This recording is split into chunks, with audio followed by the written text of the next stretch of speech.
This is LBC from Global, leading Britain's conversation with James O'Brien.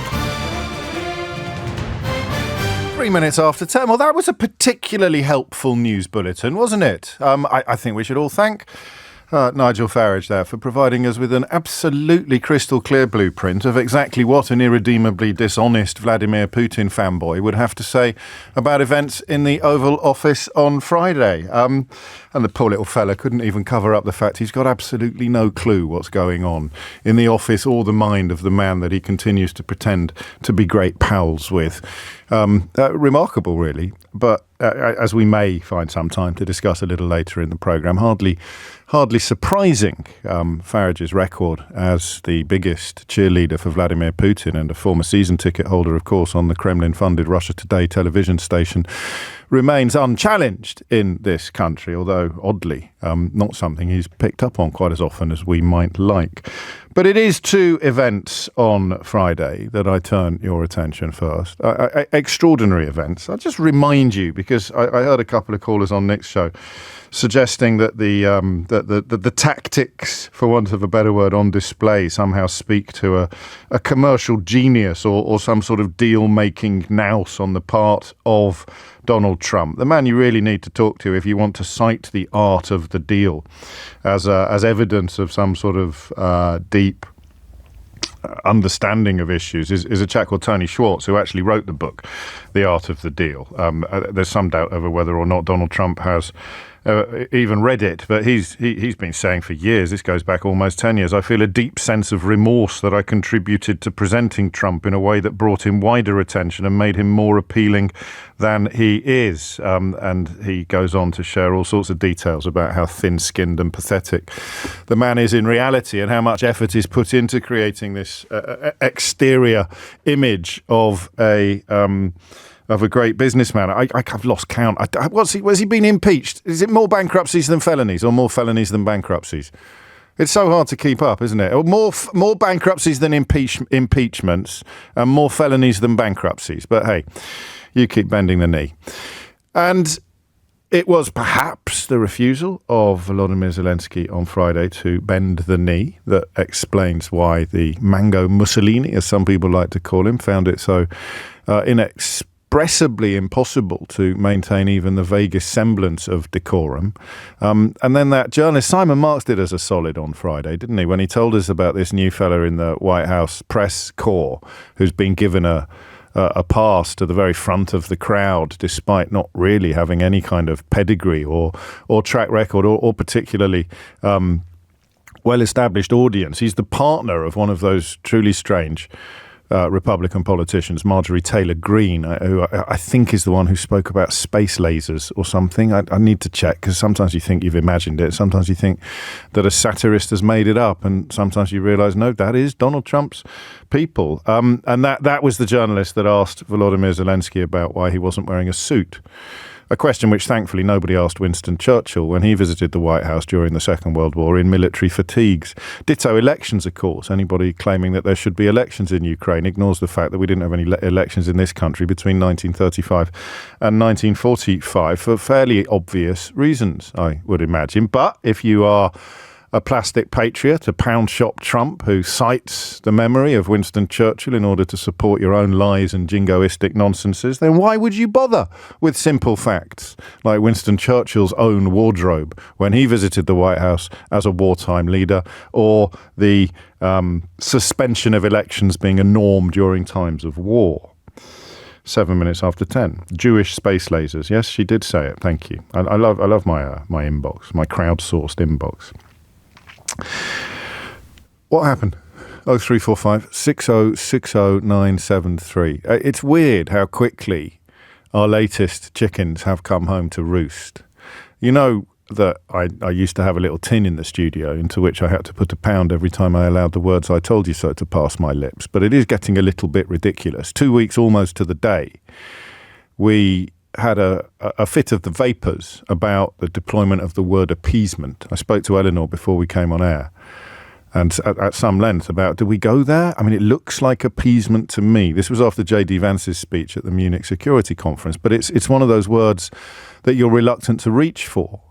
It is one of the, I mean, even when they're doing Nazi salutes, some people are able to stand up and pretend that they're not actually doing Nazi salutes. I suppose that's a prerequisite of stepping onto the same stage shortly afterwards and lining your own nest.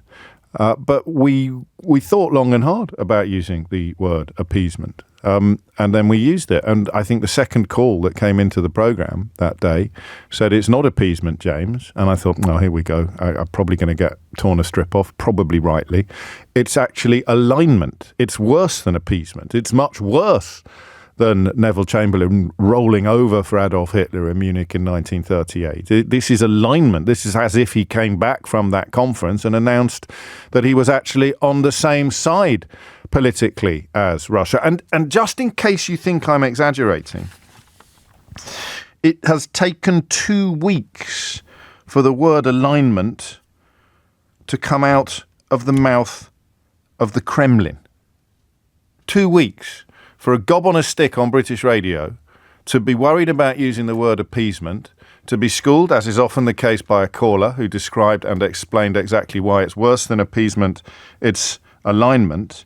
And then after that White House moment on Friday, Dmitry Peskov, Kremlin spokesman, told Russian state TV that the Trump administration is rapidly changing all foreign policy configurations which largely align with our vision.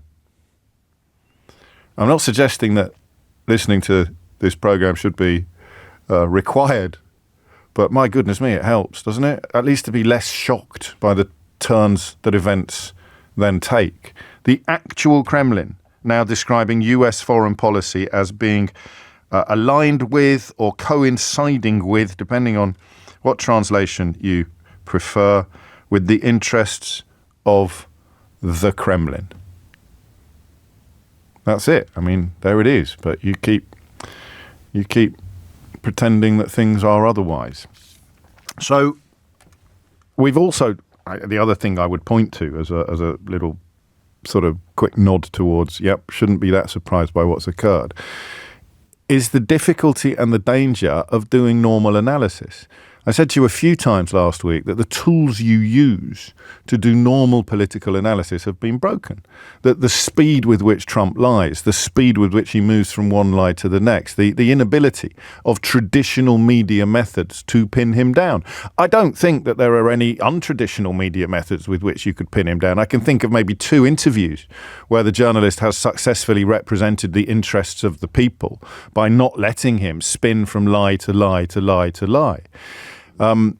Maybe only 1, actually, but that doesn't change the fact that traditional analysis, which you do when he's not even in the room, is now almost impossible. But I've also said to you that you don't have any choice. You can't not do it, can you?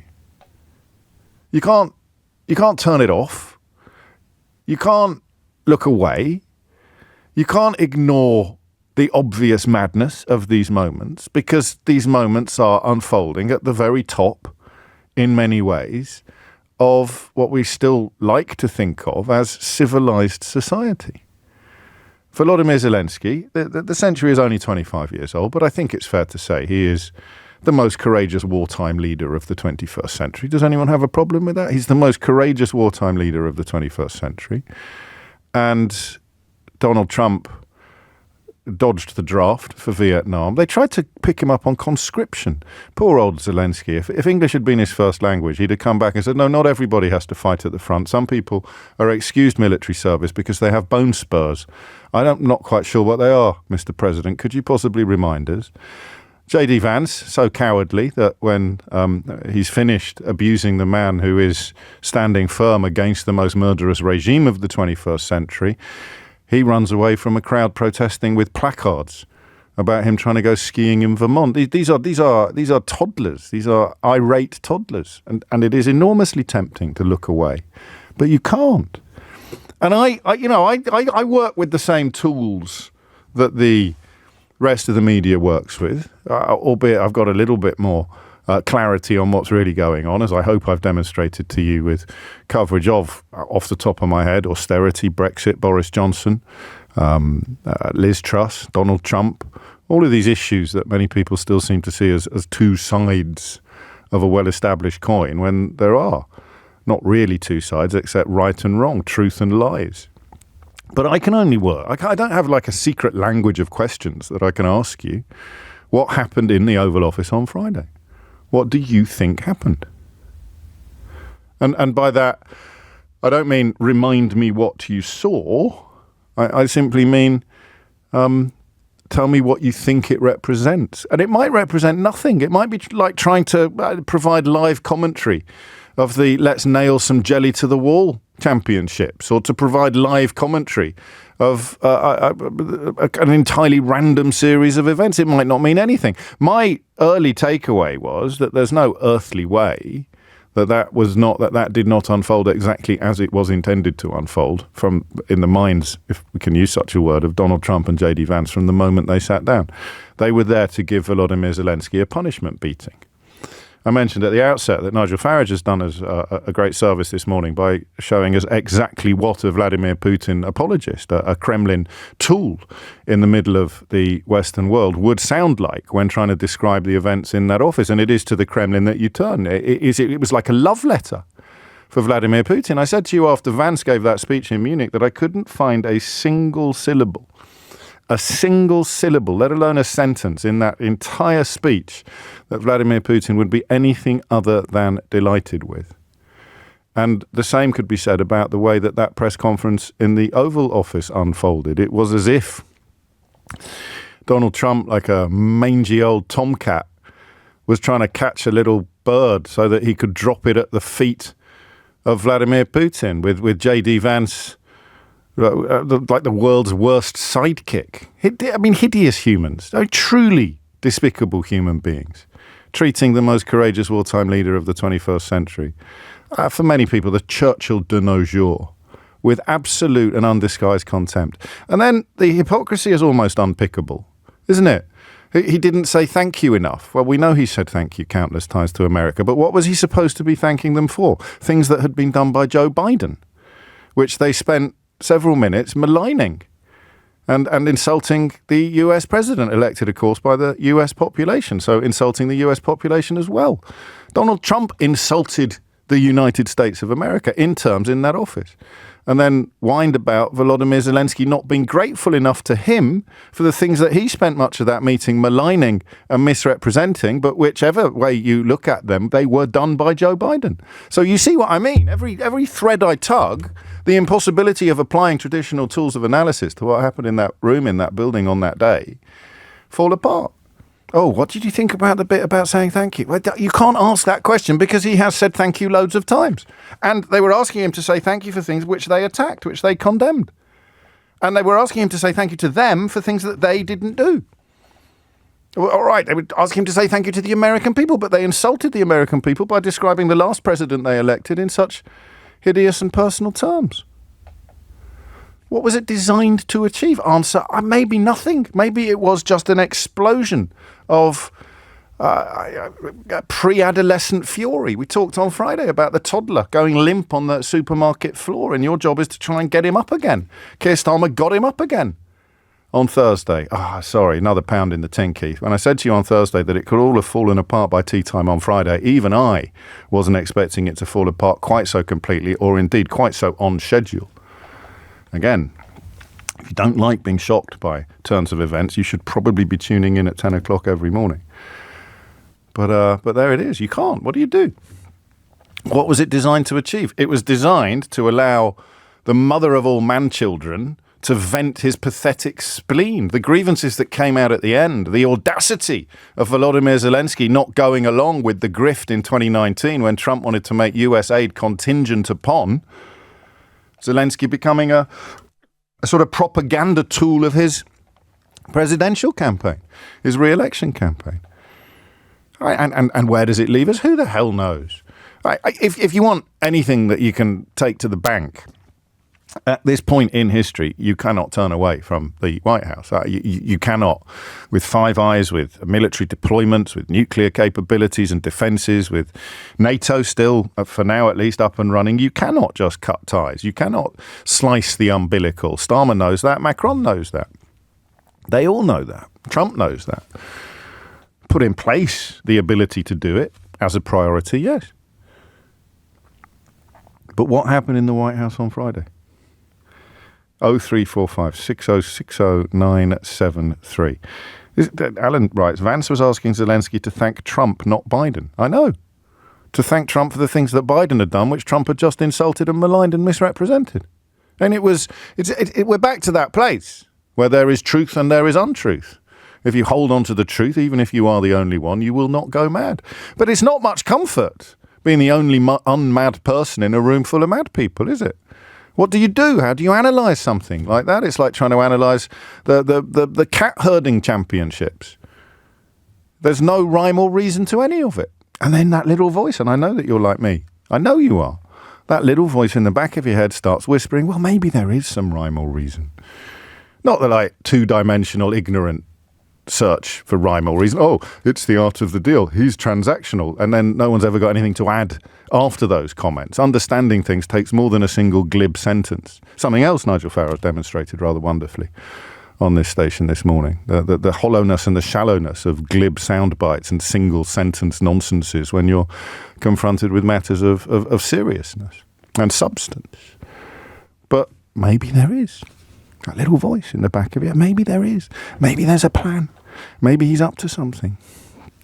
It's like a baby smearing excrement all over the bedroom wall and mummy coming in and thinking he's an artist.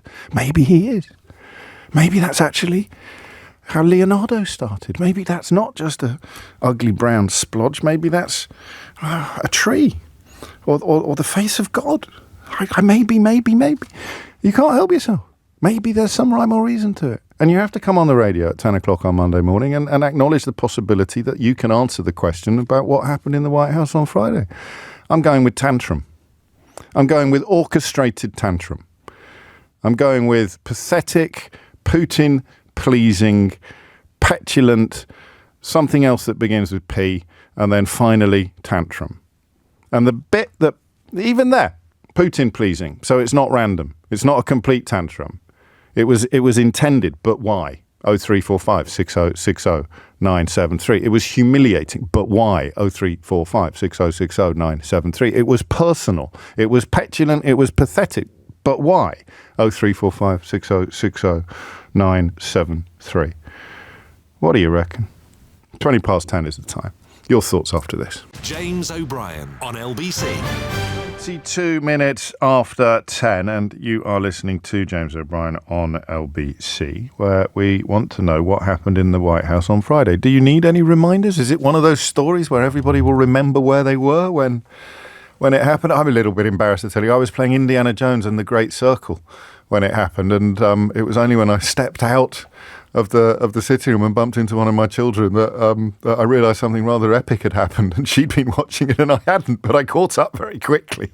I'm doing rather well on Indiana Jones and the Great Circle, and my goodness me, killing Nazis at the moment, even if it's in a video game, is a very, very cathartic and refreshing experience.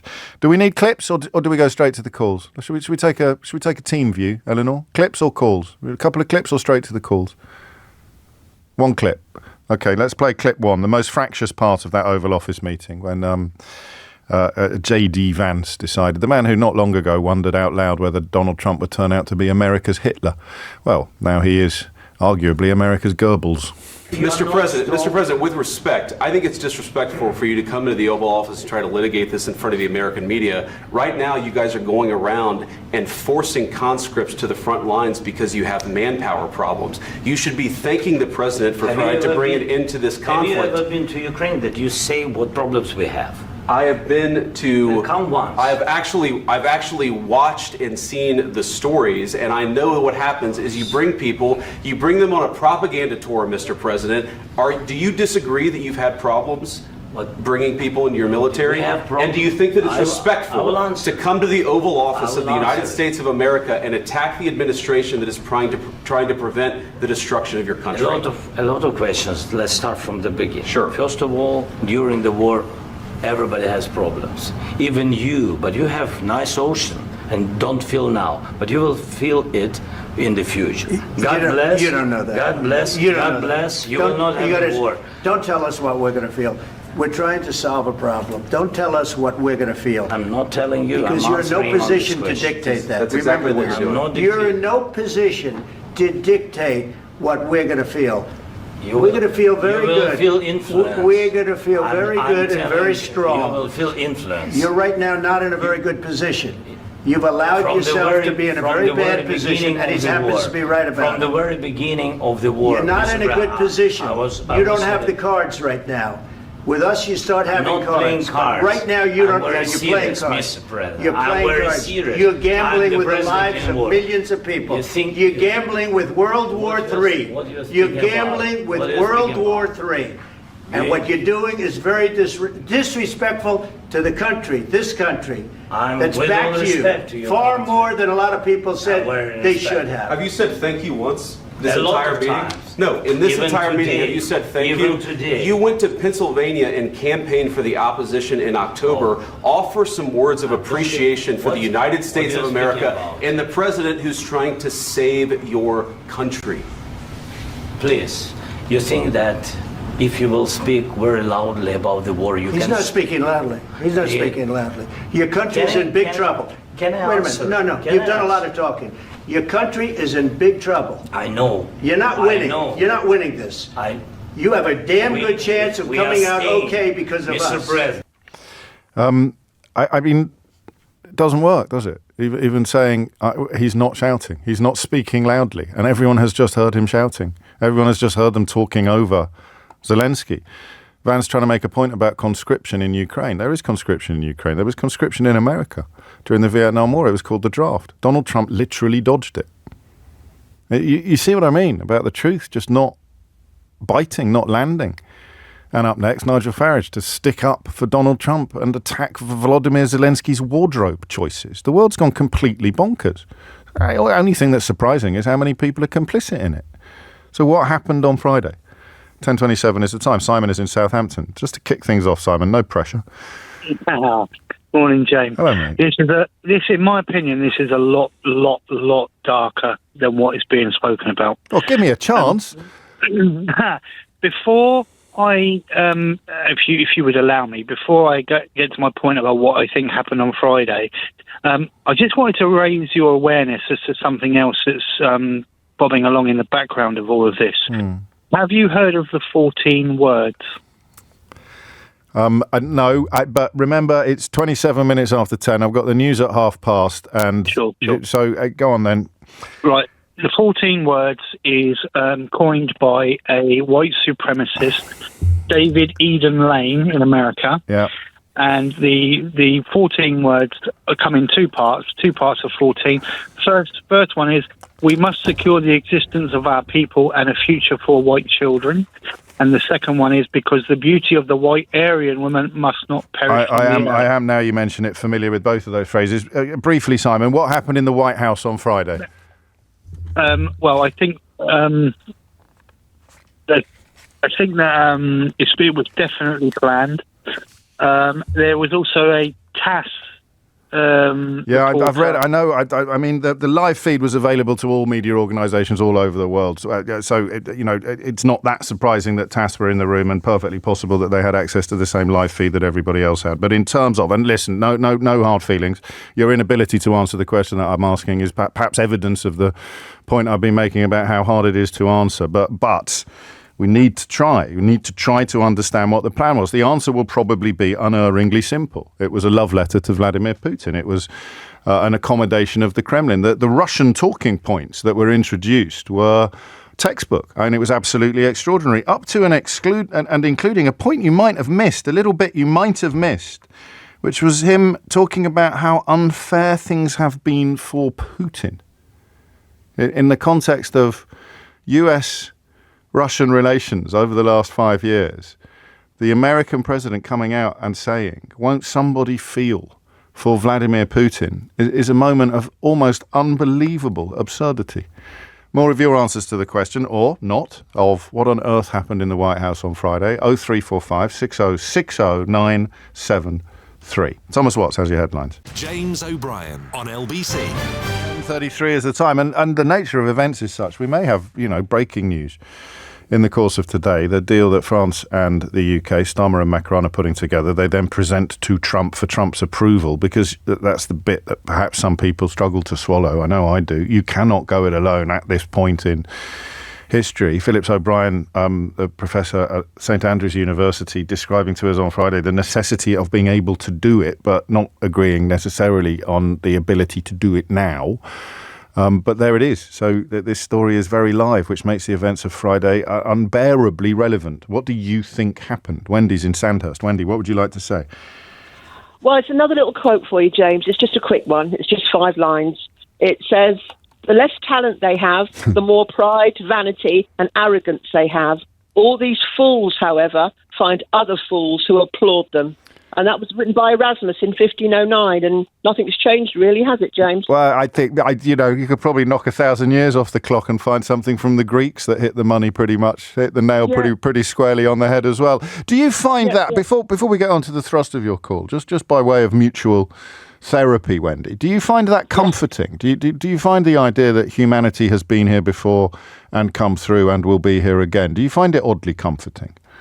No, not really. No.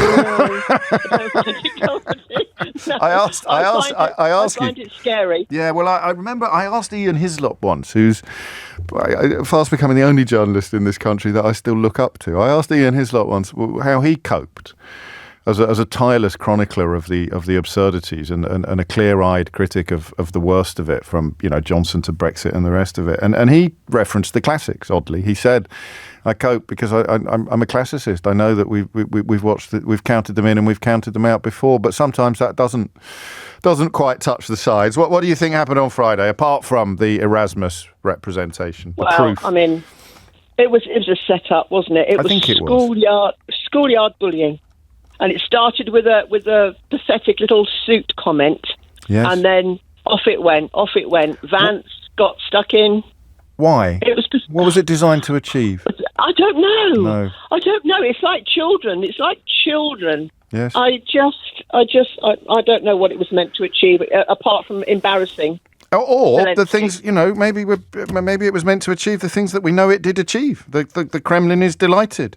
Vladimir Putin thinks that the Trump administration is now entirely aligned or largely aligned with the Kremlin administration. The Cold War isn't just over. The United States of America has switched sides. I mean, are they trying to split the world sort of between them, James? Trump takes the west side and Putin takes the east side, the west side, and let's see how we go from there, folks. Well, China. You bring China into the mix. I think I've seen. Oh God, yeah. I think I saw the Russian spokesman saying that as well. That the world now is essentially about Russia, China, and the United States of America, and the EU. Here it is. Good Lord, you're good, aren't you? Now everything is being decided inside a big triangle: Russia, China, and the US. Within this, the new construction of the world will come to fruition. The EU as a united political force no longer exists. And remember that there are still people in British politics. One of them was on the breakfast show this morning who would be absolutely delighted if it were true that the European Union as a political force no longer exists, which leaves us entirely at the playthings of Russia, China and the US. Thank you, Wendy. John, from Sandhurst to Hawaii. John is in Hawaii. John, what would you like to say? Aloha. Hi, James. Aloha. Aloha. Thank you for taking the call. This is actually my third time calling into the program. You may not remember, but yes, I called from Tokyo 8 years ago following the first Trump inauguration, then again from Australia a year later. I'm back in the States now, and here we are again. And it seems so much worse. What happened on Friday? I think, as much as it pains me to say it, James, I think that we saw the end of reliable American leadership in Europe, something that has been, I think, important to world stability since World War II. And I think this was the beginning of the end.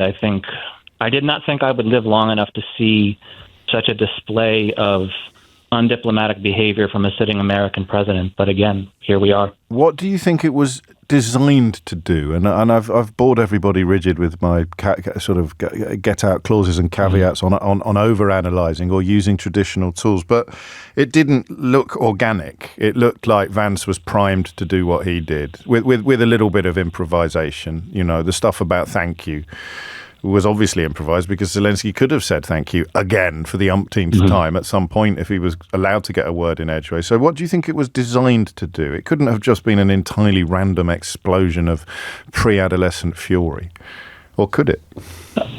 I think you're largely correct. I think it was an ambush, and I think that Vance was the attack dog. I think tension between Zelensky and Trump has been brewing, this war of words, and Trump calling him a dictator, implying that Ukraine started the war and not Russia. And so this was obviously an attempt to make Zelensky look bad, putting him in Trump's domain and forcing him to defend himself in a second language. The first question from Marjorie Taylor Greene's husband, mocking him for not wearing a suit. I'm going to use your example of Winston Churchill wearing fatigues during World War II. I didn't know that. That's a very good counterpoint. But it was clearly an ambush. And it's all the more infuriating when you consider what Zelensky and Ukraine have been through in the last 3 years. And the demands of a thank you when, as you pointed out, the aid came from Joe Biden's administration, not Donald Trump's, makes it all the more egregious. And it's very embarrassing to me as an American. I'm deeply embarrassed. It's emotional, isn't it? I think not because I've seen a lot of emotion on this side of the Atlantic, and you've articulated some of the reasons for it very well about the sense that something rather valuable and precious has died. But there's also the sort of shared, if it's a concept, of patriotic humiliation. As someone who loves their country, to see it being maligned from the top, not from an outsider or from the bottom or from critics, but from the top, from the man who has been re-elected to the highest office in the land, maligning the office and by association the entire nation. I'd say it was done from within rather than from the top. I mean, he was elected. The first time I called you, right, we had gone through this only the first time, and I think we all held on to the belief or the naive hope that America would never make this mistake twice. Yeah. But he was elected again, and he won the popular vote this time. It wasn't because of the Electoral College. It wasn't because of Hillary Clinton. This is the will of a large portion of the populace. And that's the most upsetting part of all of it, is that there are many people that either support the antics we saw or they just don't care, because all they care about is the price of a dozen eggs. They don't care about Which is the highest it's America's ever been. We We should mention it's the highest. The price of eggs is the highest it has ever been. Right. And so that... and I've been shocked myself coming back to the States to see how expensive things are, but I don't know how anyone thinks Donald Trump is going to fix that or how they can overlook this kind of behavior.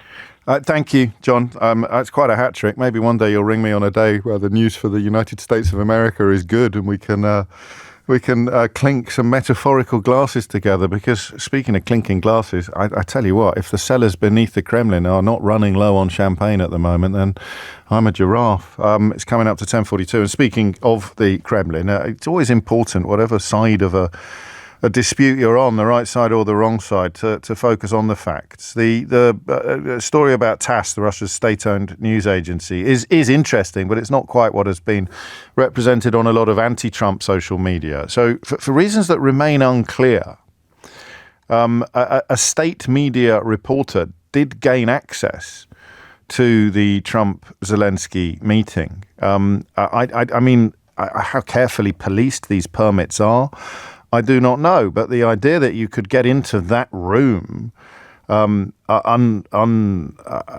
irregularly, you get into that room irregularly is extraordinary. But they were removed as soon as press officials were notified of his presence. It was a Reuters reporter that saw some White House officials check reporter identities and allow the TASS reporter to walk in before the meeting began. This as White House officials handpicked journalists who could cover the Oval Office meeting, which is why the first question came from the Jewish space laser woman's partner and was about Volodymyr Zelensky's wardrobe. But it's still unclear how the TASS reporter got in, whether it was a mistake or something more sinister. And the White House is not responding to questions posed by Reuters about how this happened. And you know why the White House is not responding to questions about why this happened? Because they don't have to. 10:42 is the time. Andy is in Birmingham. Andy, what would you like to say? Morning, James. How are you doing? Okay? Yeah, very well, mate. What's on your mind? Yeah, no, just one. I watched that car crash of a press, whatever we want to call it, on Friday a number of times over the weekend. It just seems to get worse and worse and worse. Yes. But there was one really interesting line that I picked up from J.D. Vance where he said to Zelensky, pretty much, "How dare you try and litigate this in front of the media?" Yes. And you're thinking, what you're honestly telling us Zelensky invited the media into that meeting. And what is a press conference? Exactly, but also there's this transparency, which I'm completely for with government, absolutely. But there's some things that surely should be done behind closed doors, where tempers can get frayed and all the rest of it. So, in my opinion, the answer to your question is, what was it done for? I think it was quite simple, just chucking red meat at his base. But what is the base, though, in this context? You've got the radicalised online right, which is much bigger than perhaps some people fully appreciated. And I thought the really interesting moment on that front was when J.D. Vance came about as close as he could come without actually saying out loud, "No, I've never been to Ukraine, but I've seen an awful lot of Kremlin-sponsored propaganda on Twitter, and that's where I get all my information from." And then he went in on the conscription line, which is very much a Russian-sponsored talking point. So you know that is kind of part of the situation, part of the problem, but the question of why they would want to do it, what they were hoping to achieve, is one that I don't know. We're just all baffled by, because I don't think the base is that big. I don't think the average American punter is sitting there cheering Donald Trump for humiliating a courageous wartime leader. Maybe I'm wrong, but I don't see it. I don't know. I was also watching. You go down to these YouTube rabbit holes over the weekend. Me and my other half are watching. It's really funny. One popped up over for me, which was J.D. Vance saying in 2016 he probably will vote for Hillary Clinton over Donald Trump. And so you're thinking everything with these people, left is right, up is down. The truth is not. I think sometimes we look too much into the genius of Trump, or he's playing whatever you want to say. When this is a guy, but bear in mind, this is a guy who paid Stormy Daniels $130,000 not to have sex with her. Yeah, I think we forget apparently. Well, and the felonies and the various adjudications on his activities with a woman who accused him of rape. He sued her for libel. He lost. Make of that what you will. But of course, a lot of US media is now retreating from stating the facts, even on issues like that. I mean, you have to remind yourself. I think it goes bankruptcies, impeachments, bankruptcies, felonies. So more felonies than bankruptcies, and more bankruptcies than impeachments, but more of all of them than any other US president, because every other US president is pretty close to zero, except, of course, on the impeachments. 10:45 is the time. Thank you, Andy. 03456060973 is the number you need if you want to join in. So you get the lie. Idiot's Corner is very, very quiet today. Which may be significant. Here's one. I found one. Let's have a look at what Paul generally has to say about things. Paul says echo chamber. But then not that long ago, he was sending me messages, or rather sending the same radio station praise for Nigel Farage. So make of that what you will. So you can hear the lie in real time. He said he didn't raise his voice, and we heard him raise his voice. Donald Trump called Zelensky a dictator and then said, "I don't think I would have said that." And you know that he did. So that is... We talk too much about Orwell. Sometimes possibly we don't talk enough. That is what Orwell was describing with doublespeak. Something true and false at the same time. So the truth dies unless you've got a media that is capable of highlighting it, capable of pointing out the lies. Which brings us to the decisions last week, which Simon Marks explained to us in brilliant terms, of why they're trying to now game the White House press corps, why they're now trying to control the access that the media has to them and the questions that they ask. Did I imagine it? Or was there a moment where one of the patsies in the press corps said something like, "How do you manage to retain your..." Did I imagine that? Was that a different press conference? They all blur into one after a while. But we're getting pretty close to the press corps only being allowed to ask Donald Trump, how high, sir, Mr. President, on a scale of 1 to 10, just how fantastic are you? And he said, the thing I'm wondering if I've misremembered, he said, "They're the kind of questions I like. Why can't I get..." So the guy said, "Well, how do you manage to be so amazing?" It's not quite that. Words to that effect. How do you manage to be so amazing? And Donald Trump saying, "Those are the ones I like." But that when you get the lie, literally alongside, like that time Farage was picked up on his admiration for Putin, and he claimed he'd never said it, and then he realised he wasn't going to get away with that lie, so he told another lie. It's just, I don't know. That's what I mean about the traditional tools of analysis becoming blunt. and arguably redundant. But we haven't got any others. James O'Brien on LBC. It's 10:51. You're listening to James O'Brien on LBC, where the question I'd like you to have a crack at, if you can. We've spoken to John, who was in Hawaii, but other people with one foot in America, perhaps, or two, of course. Is there a bet? Because you can see it. Look, it's delighted the Kremlin. It has delighted the Kremlin. This outburst in the White House, and every Putin apologist in the country has had to acknowledge that. Even Farage on LBC this morning talking about how it will be. Or was it on Twitter? I forget. But no one can pretend this isn't great news for the Kremlin, because the Kremlin have told us that this is great news for the Kremlin. They have gone so far as to use that word alignment, or I don't have the Russian, so align or coincide. The US foreign policy now largely coincides with the Kremlin foreign policy, says Dmitry Peskov, the Kremlin spokesman. Another thing that will delight the people who have sabotaged their own country, turned us into the only population in history to literally vote to smash ourselves in the face with an old frying pan, talking about Russia, China and the US being in charge and the EU as a united political force no longer existing. It's an exaggeration, but with the rise of the kind of populism that brought us Brexit and brought the United States Donald Trump, these fractures will run deeper. So it's an exaggeration now, but it's a plausible possibility looking forward. So we know it delighted the Kremlin, but I don't know that it delights many Americans. I don't know. A couple of people have picked up on this. David says it was an act of performative cruelty to please the baser instincts of the MAGA base. In the circus maximus of Trump's media world, it fed Zelensky to the lions to the cheer of the crowd.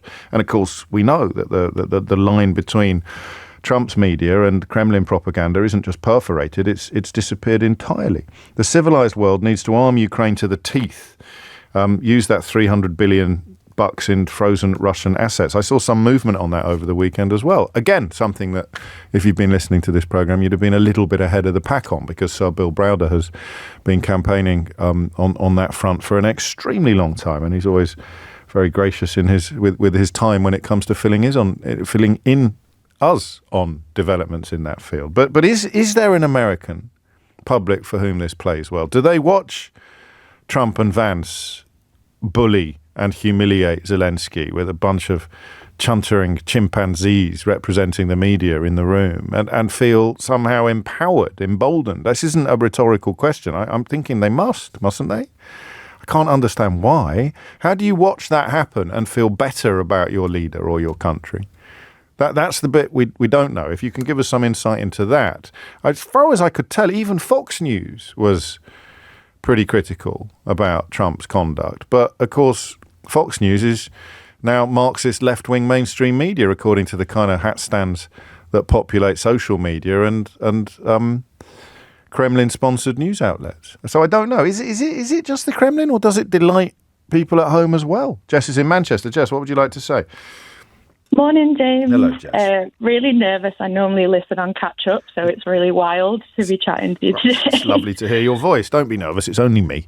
I guess in terms of like what I thought this was designed to achieve, aside from the, Putin puppet theory, which I think does have some credence, is he just genuinely doesn't want to actually have to deal with the war in Ukraine. I don't think his base want him to put any military on the ground. So, I just think if the objective to have Zelensky walk away from them or make his conduct appear like they had no other choice, so that Trump didn't actually have to deal with it. So it's the groundwork for an abandonment. Yeah, so they could sort of say, well, there was just no way that we could get to a middle ground. Just look at how he behaved. He's ungrateful. He turned. I just think it was a setup as well. I'm not as across US political theatre as perhaps I am on UK, but the fact that Vance spoke at all is, to use an overrated word these days, is unprecedented. And to comment on Zelensky wearing his military uniform when Elon Musk turns up to their their meetings in a cap and a tech support T-shirt with a toddler, ludicrous. with a toddler in his pocket. and his fingers steepled. Like, yeah. It's just crazy. And I just don't think he actually wanted to deal with it. You know, he campaigned on, I'm going to end the war in a day. Clearly this wasn't possible. This is the most substantive answer we've had so far, because you're bringing plausible possibilities to the table. And there is a danger of doing that, as I've said, because it's like it's like playing chess with a pigeon. But if he wants to, and again, it would delight the Kremlin, if he wants to throw Ukraine under a bus, then this allows him to present it to the American people as Volodymyr Zelensky's fault rather than Vladimir Putin's orders. Exactly. I think he's just playing to the ratings, creating some drama, and and let's not forget, Zelensky's trying to communicate in, I think, his third language. Yeah. It was just painful listening to him trying to push back very calmly, I think, in the circumstances. It's just absolutely... I've never seen anything like it in my life, and my first thought was, what does James think of this? Of course, it was on the weekend, so I wasn't on air. Today. What a pressure! What an extraordinary compliment. Thank you, Jess. I hope I haven't let you down. But remember, I can only ever work with what people like you give me, and I'm grateful to you for giving me that. It's not very upbeat or uplifting, but it fits the facts available, doesn't it? If we were dealing with normal people and normal politics, then that would probably be where Occam's razor took us. Why on earth would he do this? Not just to delight the Kremlin, although that has happened, but to somehow, to kneecap Zelensky in preparation for the time when he will turn around and do what he said he's going to do and abandon Ukraine entirely, which makes, of course, the tension between Europe not believing they can provide peace or promote peace without United States cooperation. And cooperation means keeping Putin in a box, keeping Russia at bay, and the increasing realization, if that's the right word, that Trump may well not be engaged in any support for any peace plan whatsoever. I mean, he essentially just tried to run away with all the mineral rights yesterday as payback for aid that had been given by his predecessor, Joe Biden. And then, of course, he tells the lies about European aid being loans as opposed to grants, as opposed to gifts, which he's now been corrected on by Emmanuel Macron and Keir Starmer. But I bet you a pound to a penny, or a penny to a pound, however that figure of speech works, that he will continue to tell that lie. And even if he is challenged, as he now has been by two world leaders, it won't matter, because the truth is dead. When you can say he didn't raise his voice, as a man has just finished railing and ranting, and you can say, did I call him a dictator? I can't believe I called him a dictator, when we all saw him call him a dictator. Then that is the moment. Never mind January the 6th. I like this. I think we might stay with it. I think it is a moment of unprecedented import, unprecedented political import. But I'm interested in that other dynamic, which we haven't touched on yet, and that is how it plays in America. Do you know, the words Manchurian candidate have popped up in my inbox often enough today for me to actually have my eye drawn to the right when I just see the capital M and the capital C. That's the idea that Trump isn't just a patsy or an apologist for the Kremlin. He's actually been put there by the Kremlin. And the madder it gets and the longer it goes on, the harder it is to keep your tinfoil hat in the cupboard. But in America, in the United States, I beg your pardon, who likes this? Describe them to me, especially if it involves describing yourself. James O'Brien on LBC. It is 3 minutes after 11. That focus on the suit is obviously the last recourse of a coward who can't bring themselves to actually criticise what everybody saw unfold in the White House. But of course, in Farage's case, what's extraordinary about that is that he pretends to be a big Winston Churchill fan when he's doing his plastic patriot act or claiming that he's interested in the United Kingdom or he acts in the national interest. He's one of those people that fetishises the memory of Winston Churchill, while ignoring, of course, the fact that a union of European countries was one of his dreams, and the European Convention on Human Rights was one of his greatest legacies. But it was 1942 when Winston Churchill visited Franklin Delano Roosevelt in the White House in an attempt to persuade the president to join the Second World War, and he wore his air raid suit. He wore the kind of the one piece. What would you call it? You can't call it a onesie. We're talking about Winston Churchill, but he wore like overalls that would be what he wore during an air raid, during the Blitz. It was known as a siren suit, a one-piece air raid outfit. So it was good enough for Winston Churchill, but not good enough for Nigel Farage. One does have to wonder exactly who is yanking his chains.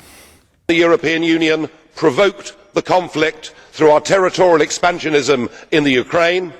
We poked the Russian bear with a stick, and unsurprisingly, Putin reacted. I was asked a couple of months ago which world leader did I admire, and I said Vladimir Putin as an operator, particularly the way he managed to stop the West getting militarily involved in Syria. And I don't admire Putin. What I said was he'd outwitted and outclassed you all over Syria. I also said I didn't like him as a human being, and I wouldn't want to live in Russia. I'm not asking, but what I want us to do, let's not meddle. Let's not meddle. Hang on, just before you go on, you did actually say you admired him. As an operator, the not as a question human was, being. which current world leader do you most admire? As an operator, I would say Putin. Yes.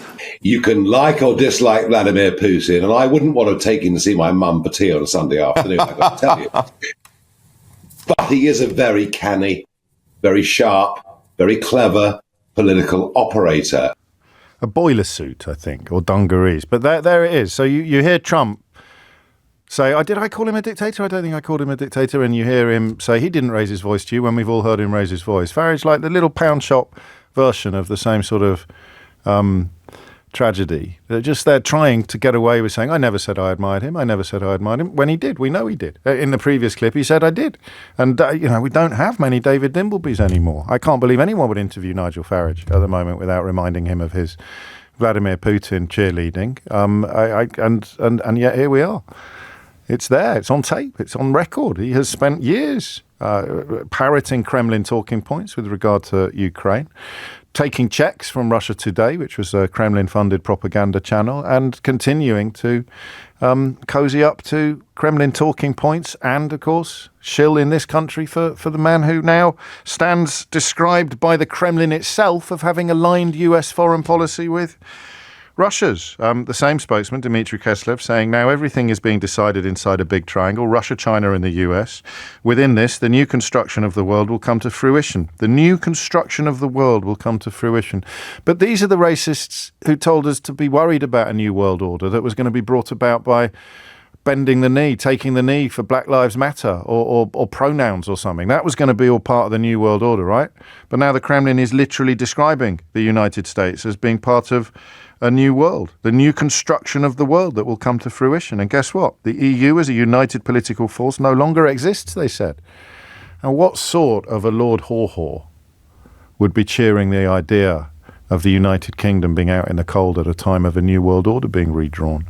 Or indeed the collapse of the only alliance, meaningful trade alliance that we have been part of in the last 40 years? Well, I mean, how much of a William Joyce would you have to be on the other side of history from the British people, from the national interest, from the British security? I don't know. I'll leave you to puzzle it.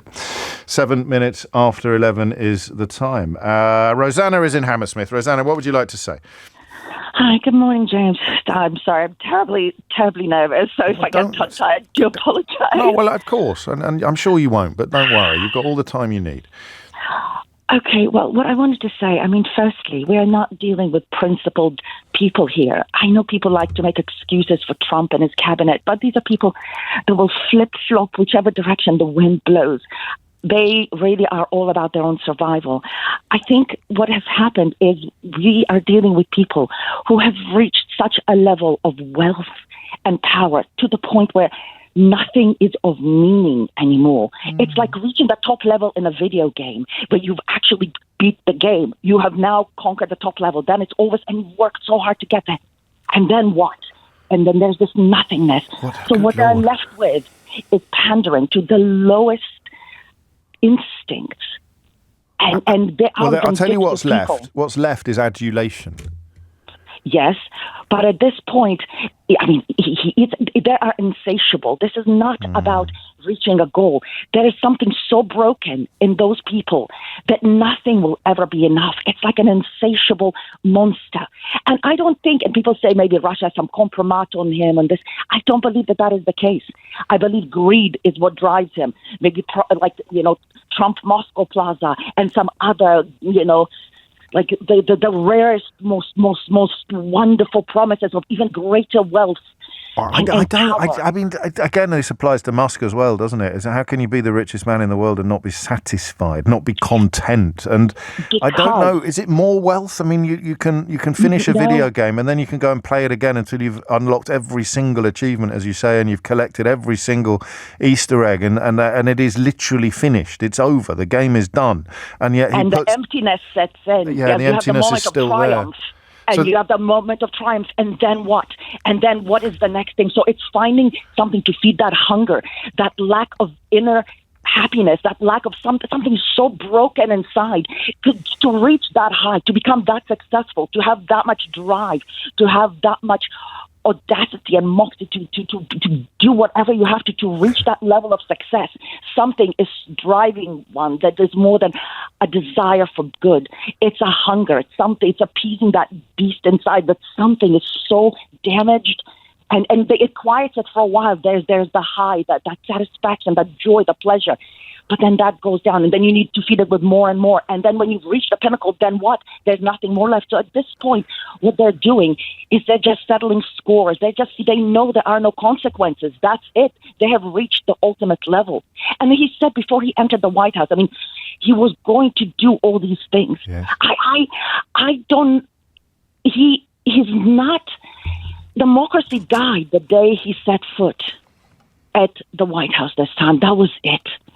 America is, we all of us are coming from principled places and people want to see the best and people want to this.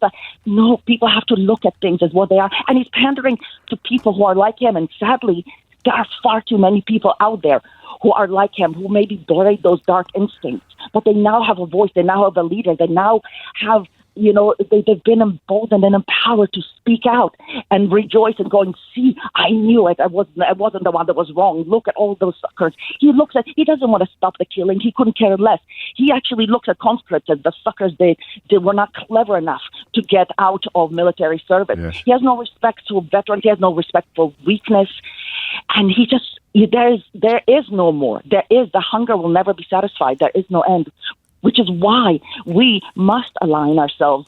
And I don't care where people stand on the political spectrum, but we have to see what is at stake.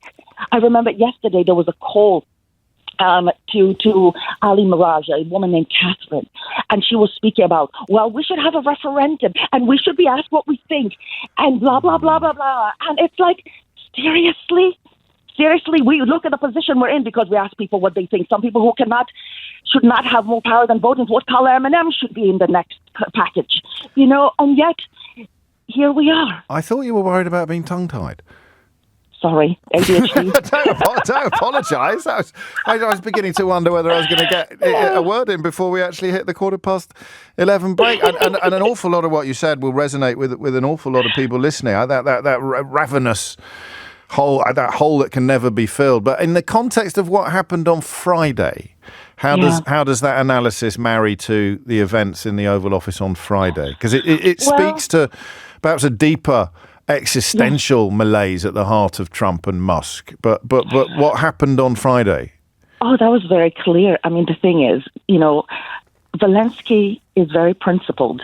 And they despise that. He would not go along with Trump's games when he was trying to win over Biden. He would not help him, make up dirt on Biden and on Hunter. And so he holds grudges. It's that simple. It's just a grudge to settle. Zelensky could have walked in there with a suit woven out of pure gold, Trump's favorite color. He could have said the perfect stuff. He could have bowed, kissed the ring, done everything. They would have found something, anything, because he just wanted to humiliate him in front of the world. It gave him a high, and that's that beast inside.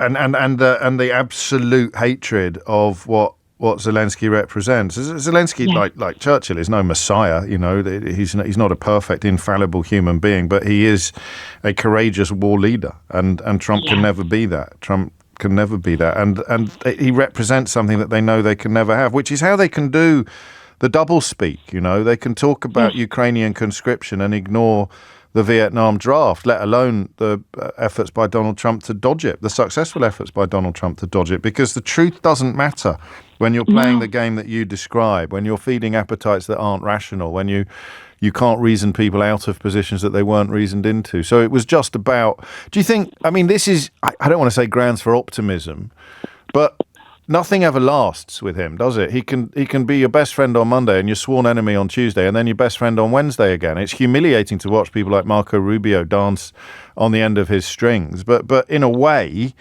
now that he's vented this spleen and humiliated Zelensky, we know, is the opposite in the sense that he will always prioritize the national interest over the personal, and Trump will never prioritize the national interest over the personal. That's where the polarity is probably most obvious. Yes. So Zelensky will do whatever needs to be done to keep or to return Trump to a favorable position of Ukraine. The problem with earlier callers before you is that may not be something that Trump is ever going to contemplate, regardless of how much Zelensky abases himself at the feet of the president. Exactly. I agree. And no matter what Zelensky says, it would just be a further exercise in trying to humiliate him and demean him and break him down further, because he does not respect him. He loathes him, and he wants him to know it, and he wants him to feel it. And it was personal as well as public or political. Absolutely. And the bigger the humiliation, I mean, stupid questions like about his suit and like just the nonsense. And the point is, they have no one to be accountable to. They know they can do anything, which is, again, the guardrail of who's going to stop them.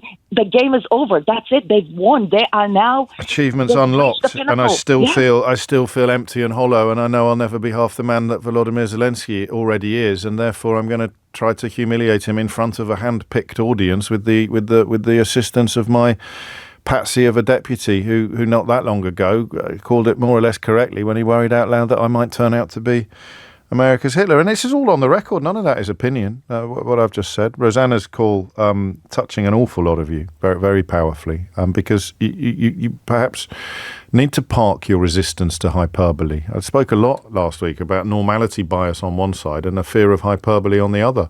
But there comes a time when actually things are as bad as you think. The threat is as real as it appears. Even the guy who came up with, is it Goodwin's Law?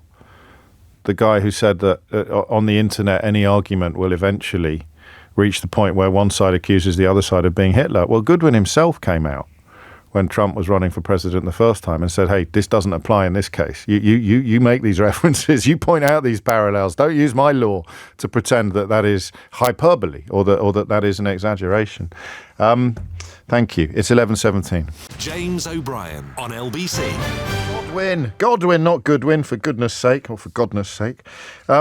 I think that stuff from Rosanna about the having as much to do with personal flaws as it does with anything public or political is, we've been dancing around that for a long time, haven't we? And the really ad hominem bit, the bit where Trump couldn't really keep his own counsel and the truth about why he's got such a problem with Zelensky on one level emerged towards the end of that mad period during the press conference. It's probably worth refreshing our memories. She's asking, what if Russia breaks the ceasefire? Well, what if anything? What if a bomb drops on your head right now? Okay? What if they broke it? I don't know. They broke it with Biden because Biden, they didn't respect him. They didn't respect Obama. They respect me. Let me tell you, Putin went through a hell of a lot with me. He went through a phony witch hunt where they used him and Russia.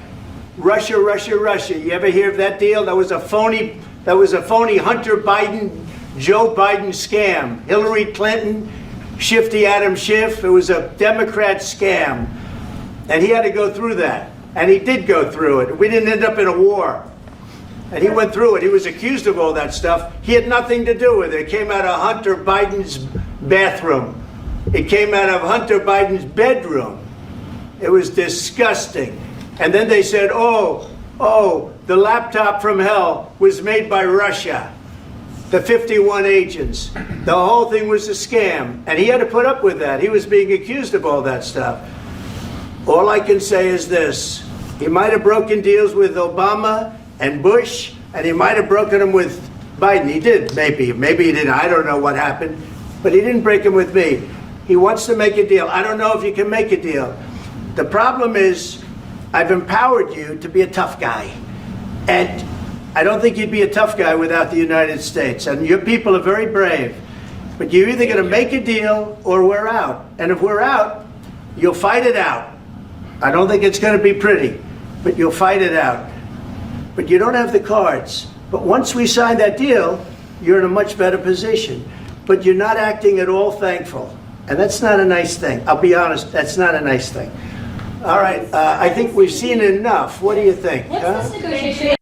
So the deal contained no security guarantees. It just contained rewards, minerals, Ukraine's natural resources being put into Donald Trump's hands. No security guarantees. And that maybe is why he's so furious. Maybe that, I don't know. But the question of what all this represents, what all this means, we'll continue to answer. Did anybody else, while Rosanna was describing the sort of gaping maw that exists where most of us have morality and conscience, the chasm, the empty chasm at the heart of Donald Trump. If he's such a tough guy, if he's so cool, why is he so petty? Why do these years-old slights and insults still hurt him so much? Why is shame and humiliation always so close to the surface? How can his skin be so thin? But while Rosanna, having expressed worries that she might end up tongue-tied, embarked upon a poetic monologue describing and depicting the sort of emptiness at the heart of these people, and talked about having achieved everything that can be achieved and still not feeling content, still not feeling empty. Was anybody else reminded of possibly the finest moment of sports commentary in the history of the world? It's not about football, but there is one line, 2 sentences, which I unfolded many, many years ago and touched upon perhaps elements of what Rosanna just referred to. I'm obviously lightening the tone somewhat now, but did anybody else, I'm going to see if anyone messages it in, did anybody else bring to mind the most magnificent, do you want a clue? If I give you a clue, you'll probably get it. But if I don't give you a clue, no, because if I give you a clue and you get it, you'd be capable of getting it without the clue, if that works as a clue. So I won't tell you what sport it was yet.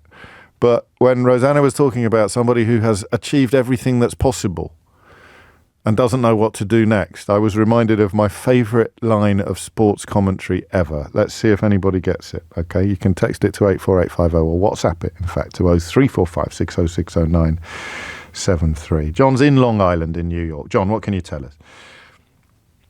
How you doing, James? 6 a.m. here in America. Well, thank you for your time. Have you been to bed? Are you up early? I've woken up early, James. Okay, I'm glad to hear it. Carry on. Most Americans, I believe, are against what happened on Friday. A truly historic moment in our history of an American president betraying an ally in favor of a Russian leader. Yes. Simply historic, as you said before. But there is a group of people, a MAGA-based, populist base, who loves what they saw on Friday and believes that Volodymyr Zelensky is a criminal. He's taken our taxpayer money and he sold it to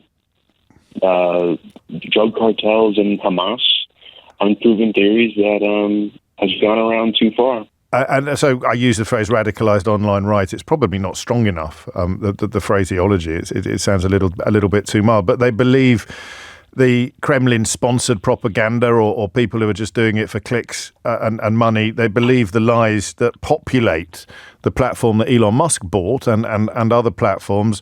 And it is to them that Donald Trump was playing, if he was playing to anybody on Friday. But do we have any measure of how big that base is? Because, you know, the difference between somebody who thought that the price of eggs was going to come down when Donald Trump got into the White House and somebody who thinks that Volodymyr Zelensky is diverting resources to Hamas, that's huge. It's almost unbelievable that they are on the same team. But how do we get a handle on how many people might be in the second category?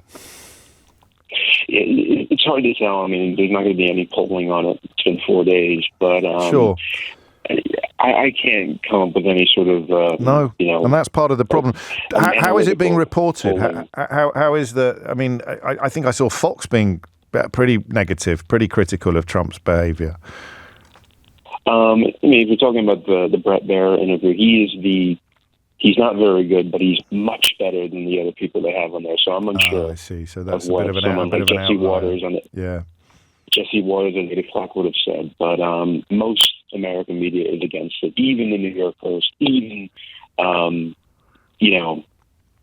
of middle right wing like the Wall Street Journal, both of which are owned by Rupert Murdoch, are against this. And, the Daily Mail here, which is slightly to the right of Fox News normally, was incredibly outspoken in its condemnation of what happened in the White House. What do you think he was doing? Do you just think that, regardless of our inability to measure how many people are in that camp, he is playing to the people who believe what they see on social media? That's it. I mean, we're overcomplicating it. Those are the people that he was appealing to. That's J.D. Vance's people, really, in a way.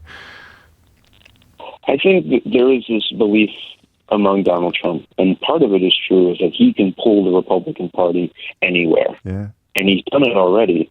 Lindsey Graham, the senator from South Carolina, who has long supported Ukraine, said that he thought that Volodymyr Zelensky should resign as leader of Ukraine, even though he'd said only a couple of weeks ago that he was one of the best allies that we could ever have. It's unbelievable, but our Republican leaders will follow Donald Trump anywhere. And why does Trump want to? A little bit. Why does he want to do that? I mean, apart from just doing what Vladimir Putin wants or doing what Vladimir Putin has told him to do, is there another rationale that explains? I mean, that explains why Trump wants to detach. I think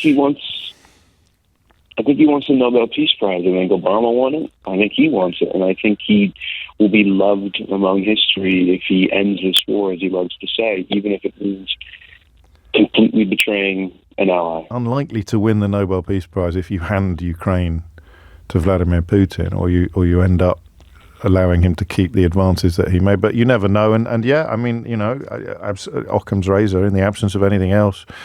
These all assume a sort of plausibility, don't they? And that desperation, that vanity, that to go back to Rosanna's video game analogies, that unlocked achievement, the Nobel Peace Prize, he's so desperate for that he is perhaps losing sight or losing the plot in other areas. And that question I keep coming back to, the people that lap it up. John, thank you. Have a great day. I hope you get your coffee down you sooner rather than later. And if you don't know what John is referring to, our friend Elliot Higgins, of course, who founded and runs Bellingcat, is here to tell you, because Tucker Carlson, formerly of Fox News, latterly to be found in the Kremlin, has posted claims about Ukrainians selling American weapons on the international black market to, for example, Mexican drug cartels and even Hamas. It's complete lies. Elliot knows it's lies because the original claim with regard to Hamas originated from a fake BBC Bellingcat video that he knows was created by a Russian disinformation campaign, mimicking news organizations. It was debunked months ago. It's a little like, the fact check you can do on the program when someone rings in. What was it last week? Someone texted in about Sadiq Khan doing a Nazi salute. You know it's a lie, but you kind of naively hope that when you explain to somebody how profoundly they've been mugged, they'll be grateful to the person who has told them the truth rather than remaining loyal to the person who has lied to them. Sadly, as my career proves, it doesn't always work like that. But on that one, Elliot literally founded the organization that was the victim of the Russian disinformation campaign. And Tucker Carlson is now repeating and spreading those lies. I don't know that we've got a British equivalent of that yet, have we? I don't know that we have. But if we do, they'll probably be repeating the lies soon as well. Because if you want to remove support for Volodymyr Zelensky, you have to abandon the arena of reality and truth. You have to somehow pretend that Vladimir Putin is not the aggressor, that he is not the illegal invader, that he is not the malign protagonist. And once you have accepted that lie, the rest will follow. So you can claim, oh yes, Zelensky owns yachts. That was what happened to me last month in Hounslow, sitting next to a woman at jury service, just passing around the information very casually that Michelle Obama is a woman and Volodymyr Zelensky spends everything on on yachts, is a man, I beg your pardon, that Michelle Obama is a man and Volodymyr Zelensky spends all the foreign aid on yachts. And here's the next chapter of that story. They give the guns to Hamas. It's just lies. But the biggest lie of all, that Vladimir Putin is anything other than the Hitler of our age, is the one that allows all the others to follow. And what's extraordinary about Trump, and to a much lesser extent little Nigel, is that they are on that side of history while claiming to be patriotic. And if history teaches us anything, it's that clowns like that will, in the short term, sometimes get away with it. Thomas Watts has your headlines. James O'Brien on LBC. I'm so glad I didn't give you a clue when I asked you what you think I might have been reminded of, or what perhaps you were reminded of, when our earlier caller Rosanna was waxing lyrical about the weird psychological situation you find yourself in when you think that you've achieved everything that can be achieved. And I didn't tell you it was from darts. And the reason why I'm glad I didn't tell you it was from darts is it makes it even nicer. It's such a lovely fellow feeling when I see how many people have brains a bit like mine, how many people did indeed think of Sid Waddell. And that extraordinary quote that goes, when Alexander of Macedon was 33, I'm not going to do the accent, he cried salt tears. He cried salt tears because there were no more worlds to conquer. And then the absolute kicker, the final line. Eric Bristow is only 27. Eric Bristow at the time, the greatest darts player we had ever seen, the Luke Littler of his age, albeit 10 years older than Luke Littler is when he cut through. So that idea of Alexander the Great looking at the world and thinking, I've conquered everything there is to conquer. What do I do now? My life is meaningless. What is my purpose? And Eric Bristow, in the minds of the late, great, and utterly magnificent Sid Waddell, was the darting familiar. 11:36 is the time. You're listening to James O'Brien on LBC. How do we pin down the America thing? How do we pin down the way that this plays with the United States? Because, listen, he was pandering to the Kremlin. You're right, a couple of you picking me up on describing it as a humiliation. It was an attempted humiliation of Volodymyr Zelensky. I think it backfired pretty horribly. I've seen some polling on CNN that suggest, but I don't know that that's polling or whether that's just, here, dial a number and tell me what you think, where people who think that it was Trump's fault are up in the 90s. It's quite hard to see who this plays with well, except the Kremlin-sponsored politicians and commentators in the United States and elsewhere, including this country, whether they're actually being paid or not. I don't know whether new lines of payment were opened up after Russia Today was shut down, and I never will know. But you've got people who are Kremlin-sponsored, either ideologically or even financially or politically. You've got the Kremlin itself, and then you've got this army of people who've moved effortlessly from anti-vaccine propaganda to anti-Ukraine propaganda, this online radicalized right who will lap it up, who will love the idea of Zelensky getting an attempted kicking in the White House because they believe the lies about Zelensky and Ukraine in the same way that they believe the lies about great replacement theories and vaccines. So I don't know how big that group is. In electoral terms, it's big enough to get Trump over the line. But how many people were just voting? January the 6th changes the dynamic slightly. But if you like, the normal, if misguided vote for cheaper eggs or cheaper petrol, or I think quite rightly that the worries about Joe Biden that were never really removed by the replacement of him with Kamala Harris. Kamala Harris's failure to connect or to really take off as a candidate. All of the things that you might describe historically as being normal reasons to vote, even if they turned out to be wrong, versus the abnormal reasons to vote, which is the people who've believed online Kremlin propaganda and continue to believe it. My inbox, Idiot's Corner, is quiet at the moment, but it's not entirely, I don't think it's entirely empty. I'll try and find a couple where you get the idea of what somebody in this country sounds like if they're inhaling their news diet exclusively from online propaganda, from people like Tucker Carlson now and others. But I don't know. I mean, it can't have been designed solely to appease them or solely to please them. So what else was he playing at on Friday? Take this up to 12. Don't worry, we'll change the subject at 12 noon. But what was he playing at, given that all the answers we've come up with aren't necessarily great from his point of view? 0345 6060 is the number you need. Peter is in Oxford. Peter, what do you reckon? Hello, James. Just to get the logic bit out of the way to start with, something hasn't been said before, but yes. Both Vance and Trump admitted that, first of all, the invasion had happened, that the cities of Ukraine had been destroyed, that's how they put it, and that Putin had a record of breaking promises for other presidents. They were very clear that had happened. The defence that Trump made was that with him in charge, this wouldn't happen because Putin respected him. Now, that's really saying that peace relies upon Trump being in power, and of course he won't be there forever. Had Zelensky said, well, of course, you're mortal, that would have been seen as provocative, as indeed when Zelensky mentioned the future, yes. Trump went absolutely wild about that.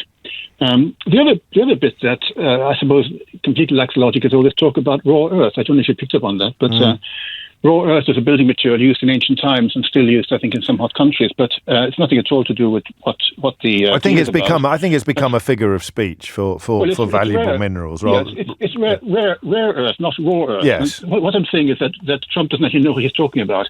No surprise there. Oh, that's true. You can't appeal to logic with Trump. I mean, it just demonstrates that this is a complete logic-free zone as far as he's concerned. I think I mean, as everybody said, the behaviour of Trump and Vance was completely indefensible. Trump said at the end, now the first 40 minutes and the last minute of this exchange were never played on the news programmes, but yes. At the very end, Trump said that'll make good television. Yes. And with this at a time when he was apparently incandescent or pretending to be, but he actually had a self-satisfied look about it and almost joked about it. And that's what it means to him. It's all about entertainment. It's not enough, though, is it? Because the question of who, because you might get extraordinary ratings for a public execution, but if you're the person being executed, it's a pretty hollow victory, isn't it? So what? I mean, how does that work? How does that please him? What does he get out of it when he comes out of the room and high fives JD Vance and they say, "Hey, we really ... What fills that space? Yeah, I mean, it's an ambush. And he did it because he believes he's a weak man. People are afraid of him.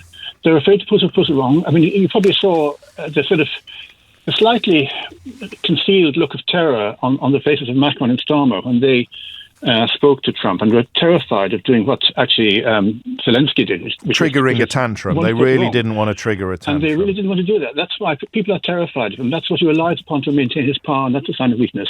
But you're not answering the question, and there's no pressure, because I don't think we can answer the question of what do they think they achieved? What's the win here? What do they put in the bank and say, there, we've got something that we didn't have before? Well, of course, what's going to happen now is that Zelensky's going to come back, looking humble, and wanting his deal, which was never a good deal in the first place, he'll be on the back foot. He should never have made the trip in the first place without having the Sherpas doing the groundwork. That would normally happen. He thought he could go to Washington and negotiate with Trump, and clearly he made the mistake of doing it in public and raising the stakes. At no point did he make any ad hominem statements the way that Trump and Vance had done. Well, no politician ever does, really. I can't think of other examples of actual powerful people, proper leaders, people who've won elections, being so ad hominem. I could be wrong. There might be examples, but I can't really think of any. Let me say what it was that they used as a pretext for responding. And the first thing that Zelensky said there was probably a mistake was that Vance had never been to Ukraine. And Vance basically said he'd seen it on television, so he knew everything. And that says something. The second thing he said was that since 2014, and Trump corrected him and said 2015, but it was 2014, as Zelensky was in a position to know, when Putin invaded Crimea, there wasn't a single American president who actually responded. And that was as much a criticism, if Trump had seen it, as much a criticism of Obama and Biden as it was of Bush and Trump, or certainly of Trump. It is true. I think in retrospect, a lot of Western leaders wished that they had responded at that time. He wasn't saying anything that was controversial. And in fact, if Trump had listened, he wouldn't have seen this as being a criticism of him. It was a more general statement about Western politicians. Now, yes, in retrospect, I'm sure that Zelensky should have said that in private, not in public, because he raised the stakes and made it impossible to continue with the negotiations. But he certainly was at every point telling Trump nothing but the truth. And that question of, I mean, again, everything you say is interesting and valid, but it doesn't come close to addressing the question of what we think they won. And Vance looked like he was patting Trump on their back on the way out of the room. I mean, maybe there comes a point, and we're close to it now, where you have insulated yourself so completely from critique that all of the questions we ask no longer matter. So the question that came in from the partner of the Jewish space lasers woman, who Simon Marks warned us about last week, this is now the kind of journalist, I use the word very loosely, that is going to be getting privileged access in the White House. The people who ask questions that sound like variations on, how come you're so amazing, Mr. President? That's it. So it doesn't even need to play well with the population. It just needs to play well in that tiny echo chamber that is inhabited by your own appointments and your own. I don't know. I'm thinking out loud because the answer to the question is still elusive, and we've been after it for an hour and 45 minutes. Okay, true or false? The new US Defense Secretary has ordered the nation's cyber command to halt planning to counter threats from Russia. So this is the former Fox News presenter Pete Hegseth. We know that cyber attacks coming out of Russia are a real and present danger. True or false that the new US Defense Secretary has ordered the American organization charged with countering those sort of attacks and planning the tactics that will be used to counter those sort of threats from Russia. The new US Defense Secretary has ordered the nation's cyber command to stop planning to counter threats from Russia. True or false? This is a rubbish game, isn't it? Really? All my true or falses these days are rubbish. But let's play it anyway, shall we? True or false that the US has essentially handed a gift-wrapped free pass to Vladimir Putin to continue cyber attacks on the free world? True or false? Yeah, whatever. James O'Brien on LBC. It is 11:48. You are listening to James O'Brien on LBC. It was true. The incoming US Defense Secretary has indeed, it is being reported in the United States, has ordered that the nation's cyber command stop planning to counter threats from Russia. He's a great operator, that Vladimir Putin, isn't he? Really great operator. Really admire the way that he hurts the West. Yeah. That's it. I mean, here we are. And that's just today. That's today's news. There will be other stories that possibly I miss because I'm only human and I rely upon you sometimes to bring them to my attention. I had seen that one, but there will be other ones that that I can't keep track of because the avalanche is now underway. There's another one coming out of the Treasury, which looks like a charter for money launderers. Trump tweeting this morning or posting on social media this morning about changes to Treasury rules, which most experts would describe as being guards against money laundering, rules that are in place to prevent money laundering. It looks as if Trump is in the process of setting them on fire as well. So on what possible planet does a US Defense Secretary order a US institution to stop planning to counter threats against the US from Russia? Well, answer, also in today's news. The world in which that happens is a world in which the Kremlin described the United States of America as being aligned with Russia on matters foreign policy. I mean, is there a wake-up call? It is literally only 2 weeks since people were going, oh, isn't it hilarious how some people get so worked up about Donald Trump? Oh, Trump derangement syndrome. Oh, the same people, needless to say. Almost turning this into a mantra, aren't we? The same people who brought you austerity, who brought you Brexit, who brought you Boris Johnson, who brought you Liz Truss's fiscal event, all of which actually Nigel Farage cheered on, describing Liz Truss's disastrous budget as the best in 50 years or 40 years.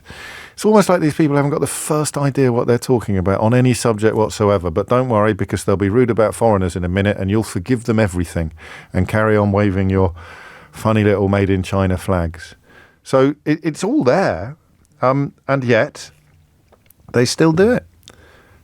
Still going down that, oh, yeah, isn't it hilarious how people get so worked up about Donald Trump? By the way, I love Volodymyr Zelensky. Well, how do you lie straight in bed now that he has sought to humiliate Volodymyr Zelensky on the world stage? Because you're of the view that, people exaggerate just how disruptive and destructive and disgusting Donald Trump is. No one's doing that now. Front page of the Daily Mail would have been very hard to swallow for a lot of Daily Mail columnists because for once they did what was right and they described what happened in the actual Oval Office. And yet, of course, the paper is still full of columnists who can't disguise their lip-licking, their lip-smacking love for the bigotries and horrors that Donald Trump represents. But I still don't quite get what the win was. You know, what changed from their point of view? Or even if you want to buy into the nonsense about it being a negotiating tactic and you want to ignore the fact that the bloke who actually wrote the art of the deal says that it's a complete misrepresentation of who and what Donald Trump actually is. But let's pretend he is playing 3D chess. What moves are they going to be celebrating? Are they going to be cheering? Because I can't see them. Doesn't mean they're not there. It just means I can't see them. Michael's in Kensington. Michael, what would you like to say? Well, it's all, as you know, about the bootlicking of Vladimir Putin. And just to add to what they've done to assist in that, I don't know if you know that the new Attorney General, Pam Bondi, on her first day that she took office, disbanded a task force called Kleptocapture, which was supposed to stop to help freezing funds of oligarchs and Putin. And that was immediately disbanded. So that just feeds into their... Well, there you go. People probably thought I was exaggerating a moment ago when I said I'm not going to be able to keep up with everything. There'll be some stories that have even passed me by. And I knew that he'd said that he likes Russian oligarchs and that if they pay $5 million, they can have a US, even as they're sanctioned across the rest of the world, they can have a US passport. But it was, you're absolutely right. It was at the beginning of February that a task force focused on sanctions enforcement, the seizing of assets, was disbanded by by Donald Trump's new Attorney General. Remind us, if you can, of what Pam Bondi's background is. She, I believe, is Floridian, which should answer everything right there, because Florida is the new epicenter of Crazy Town, and I am a Florida voter, so... Here we are. Again, you know, we've got Hesketh ordering cyber chiefs to deprioritise Moscow threats. That's the Secretary of State for Defence. We've got the Attorney General wrapping up the mother of all late Christmas presents for sanctioned oligarchs, literally sanctioned oligarchs who can't currently access all of their assets that have been frozen in the free world. And then you've got Donald Trump trying to administer a punishment beating to Volodymyr Zelensky on Friday. My question then for you, and you're not allowed to just say Kremlin bootlicking. I'd like something a little bit more sophisticated than that. I'll try. My question is why? It's got to be the P-tape. I hope it's the P-tape. Well, I want the P-tape to come out. But it wouldn't matter, Michael. It would not matter. It could come out now, and it could be in Times Square, on the big screens in Times Square. Donald Trump being micturated upon by a bevy of Russian prostitutes, and it wouldn't change a single thing. That is the world we are living in. So, what do you think he hoped to achieve on Friday? What do you think the win would be? Listen, I think that he's such a toddler that I think he just wants daddy's approval. And right now, Vladimir is daddy. And he just wants to sit on daddy's lap and have daddy go, "You're a good boy. Here, you can build your building in Moscow," or whatever. That's all I can think of. Yeah, and you can't, can you? In the absence of, I don't know what Occam's razor would do in these sort of circumstances, but in the absence of bigger answers, if you like, what else are you going to come up with? But that's the point. This is what I said to you at 10 o'clock. There's a naivety in my makeup that thinks there must be people who love him must be able to. I suppose you say, well, that bloke who gives all the guns to Mexican drug cartels and Hamas, he got what was coming. You can only admire what he did on Friday if you have bought into the online radicalized lies, which is largely Kremlin sponsored, and you wake up today to discover that they are actually taking their foot off the gas when it comes to trying to fight the online malfeasance undertaken by the Kremlin. They attacked the NHS not long ago. Do you remember that? It was a Russian criminal gang who launched a ransomware attack which crippled 2 NHS trusts. Admittedly, that wouldn't necessarily fall under the auspices of Cyber Command in the US, but it's generally a good thing to try to fight against Russian online interference. But no, not if you're Donald Trump, not if you're in Donald Trump's administration or fan club. And Pam Bondi, the politician that Michael refers to, the new Attorney General, who has gift-wrapped, all manner of freedoms for sanctioned oligarchs, was an election denier as well. I think her greatest political achievement in the context of why she got promoted by Donald Trump is she was one of the people that repeated the lies about the election that Donald Trump lost. And here we are, what is true and what is not true. James is in Copenhagen. Wonderful, wonderful Copenhagen. James, what would you like to say? It's a very international show today, and I'm not surprised, frankly.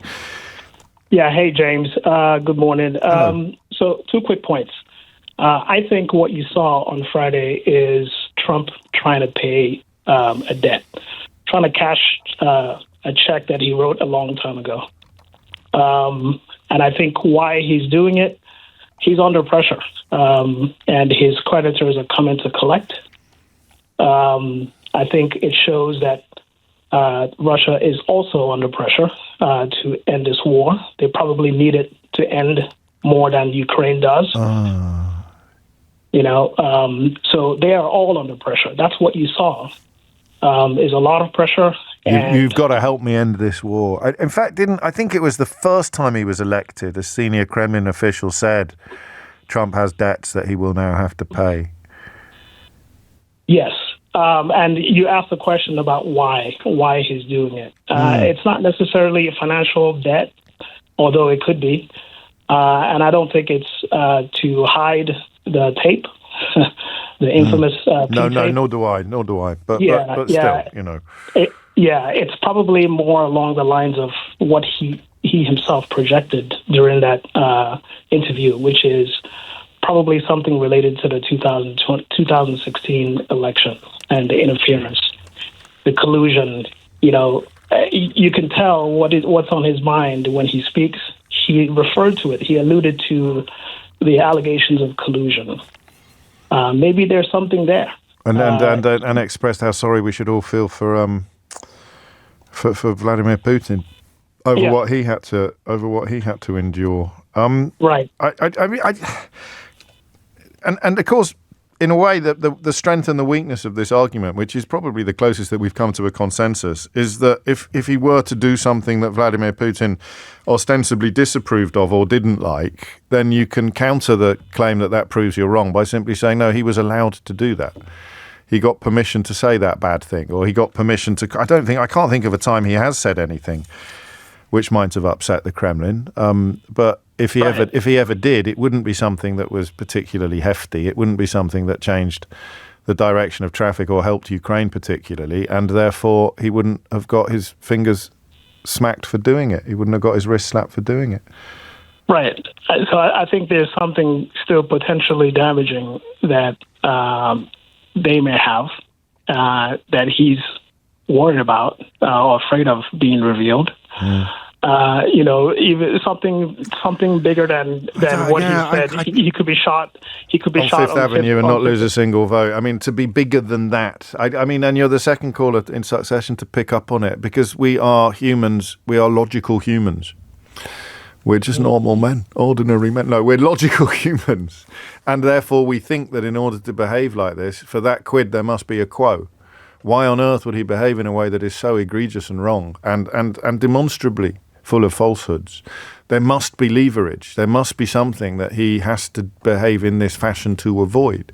And you think that would be the revelation of something, whether it's personal or political or public, And I'm similar to you. I feel that in my intellect. It's not an emotional response. Intellectually, there must be leverage that explains why he's behaving in this fashion. But I wonder if we come at it wrong. And if you come at it through the lens of the radicalized online right, then up is down. Freedom is slavery. Peace is war. Everything is upside down. There is no truth. This works. This plays. This will get great ratings. And if he is committed to the idea of no longer supporting Ukraine in any meaningful military sense, while also trying to get his hands on as much of the mineral resources as he can, then this sets the scene for the punishment beating of all punishment beatings, which is an attempt to make it Volodymyr Zelensky's fault when the United States abandons its role as world peacekeeper. I don't know. Neither do I know what we'll do next. An awful lot of you still waiting to talk about this, but I shall take a collegiate decision with my crack team of operatives and also Keith, and we'll decide shortly what happens after this. James O'Brien on LBC. I should have started earlier, shouldn't I? But every time they play him in the news bulletin, shilling for the Kremlin, I think I'll remind you of what shilling for the Kremlin sounds like. The European Union provoked the conflict through our territorial expansionism in the Ukraine. We poked the Russian bear with a stick, and unsurprisingly, Putin reacted. I was asked a couple of months ago which world leader did I admire, and I said Vladimir Putin as an operator, particularly the way he managed to stop the West getting militarily involved in Syria. And I don't admire Putin. What I said was he'd outwitted and outclassed you all over Syria. I also said I didn't like him as a human being, and I wouldn't want to live in Russia. But what I want us to do, let's not meddle. Let's not meddle. Hang on, just before you go on, you did actually say you admired him. As an operator, the not as a human question was, being. which current world leader do you most admire? As an operator, I would say Putin. Yes. You can like or dislike Vladimir Putin, and I wouldn't want to take him to see my mum for tea on a Sunday afternoon, I've got to tell you. But he is a very canny, very sharp, very clever political operator. There it is, 6 minutes after 12, a very canny, very sharp political operator whose foreign policy objectives are now entirely aligned with the United States, according to a Moscow spokesman. And because somebody has to, I mean, just to catch up on what we have either learned or been reminded of today, they have disbanded the task force that targets Russian oligarchs. That happened at the beginning of February. I missed it. I was on jury service, wasn't I? That's why I missed it. I was too busy listening to that woman tell fellow jurors that Michelle Obama was a man and that Volodymyr Zelensky spends all the military aid on yachts. So we've either learned or been reminded that they disbanded the task force charged with targeting Russian oligarchs. We've learned today that they are in the process of ordering cyber chiefs, or cyber command as it's known, to stop planning any attempts to counter threats from Russia, to just cease essentially resisting Russian cyber attacks or interference. And there's another one as well, which even I can't keep my head across all of this stuff. There's another one as well, which involves the abandonment of beneficial ownership information, which was introduced to stop money laundering, as I understand it. Listen, I'm doing this in real time, and I'm not an expert, but people who are experts describe the legislation that they've announced today or late yesterday that they are now getting rid of as being designed to counter money laundering, which probably puts Thomas's news bulletin in a slightly different light, with the news that they're making Bitcoin respectable, as it were, or bringing that into the notion of the National Reserve. Someone is going to make a ton of money out of that. And I'll tell you for nothing, it won't be anybody who can't currently afford eggs. So there's just three little things. We've only been on air for 2 hours, which is why I think it would feel a little bit weird to do anything else, to turn away from anything else. The European leaders united in Downing Street. It was an extraordinary picture. I don't know if you saw it. Keir Starmer sitting at the top of the table with pretty much every European leader that matters, and Justin Trudeau over from Canada, and Ursula von der Leyen from the European Union, all sitting there. It's a bit like what happened after the global financial crisis in 2008, when Gordon Brown, very ably assisted by Alistair Darling, assumed in different circumstances, because they had to go to other countries, Brown, I think, to Paris and Darling to Washington, D.C., where the free world used Gordon Brown's plan to get out of the global financial crisis, having suffered considerably less damage than we would as a world have done otherwise. So British leadership there, bookending that extraordinary sort of that extraordinary period of Tory rule, which brought us Brexit. So at the beginning of that era, you had Gordon Brown showing leadership on the world stage, and at the end of that era, Keir Starmer's not been there for a year yet, and despite Brexit, you have Keir Starmer showing genuine leadership on the world stage. It is to London that everybody has come in order to try to put together some sort of peace plan. And I don't know that I'm ready yet to start talking about the future, because I've got no idea what it's going to contain. I took some comfort from the words of Phillips O'Brien on Friday that the plausibility of a Europe untethered from the United States of America is not nil, is not zero. It isn't something. It isn't just something that needs to be done long term. It's something that perhaps can be done short term. But I don't know any more than that. I don't have anything further to say than that. So this question then of what did they win? You go back to the events of Friday in the White House, and the idea that they would have come out of that room celebrating, okay? They thought they had humiliated Volodymyr Zelensky. I think it's fair to say the consensus is that they didn't, that the opposite happened. The attempts to try to shore up the obscene absurdity of what they did are as pathetic as you might expect. Even Farage trying to focus on the suit question that was asked by the partner of a woman who claimed that forest fires in the United States were started by Jewish space lasers. And of course, completely ignoring the fact that Churchill turned up in the White House in 1942 wearing his siren suit or overalls that he pulled on during, like a lot of Brits did at the time, you pulled on during an air raid. So it's okay for Winston Churchill, but it's not okay for Nigel Farage. So, you know, even when the big cheerleaders, when the people whose noses are wedged so tightly between the buttocks of Donald Trump that they sound like Mr. Punch when they speak, even when people like that can't defend what's happened or claim it as a victory, when they're reduced to ignoring the legacy or the memory of Winston Churchill and claiming instead that there is something relevant about Volodymyr Zelensky's wardrobe, when the cheerleaders don't seem to have anything to celebrate, when the sycophants, when the most awful examples of humanity in political discourse cannot actually identify, either honestly or, as is their wont, dishonestly, a rallying point, something to celebrate, then what on earth will Trump and Vance and their inner circle have been high-fiving each other about on the way out of the room? What was the win? How does a failed but attempted humiliation of the most courageous wartime leader of the 21st century play well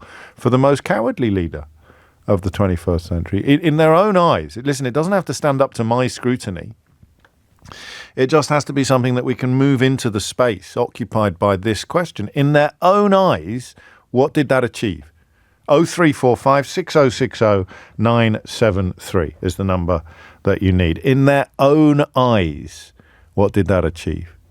Because at the moment, I got nothing. Unless you're going to go all dead cat on me again. So those three stories that we've identified today, some old, some new, the deprioritizing of Moscow threats, that's the order now to the Cyber Command in the United States. Stop worrying about Moscow.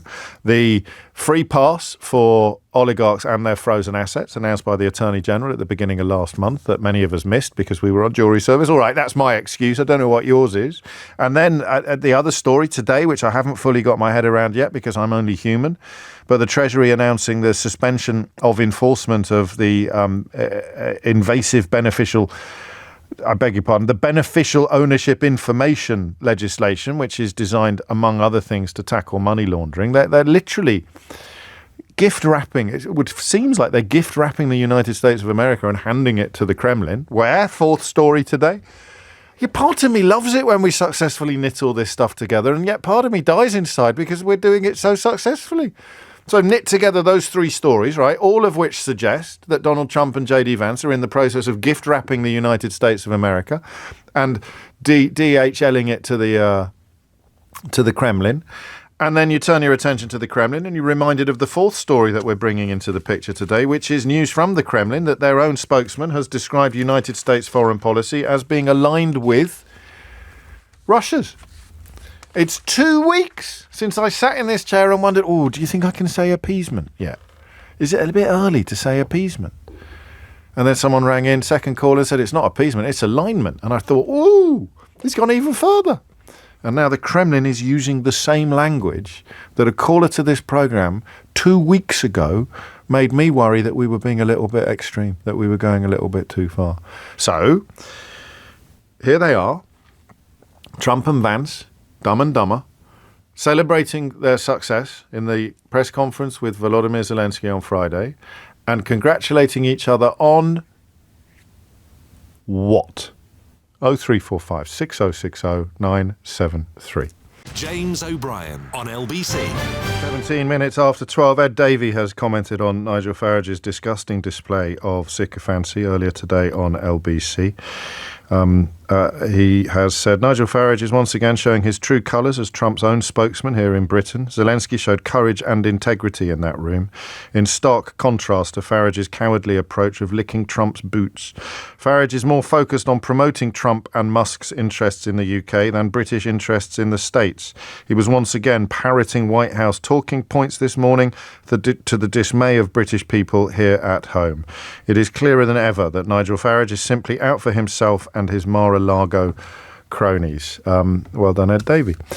What did they win on Friday? When even Farage can't find anything to pass off as an achievement or a victory, what would Trump and Vance claim they achieved, in your view? Poonam's in Ealing. Poonam, what would you like to say?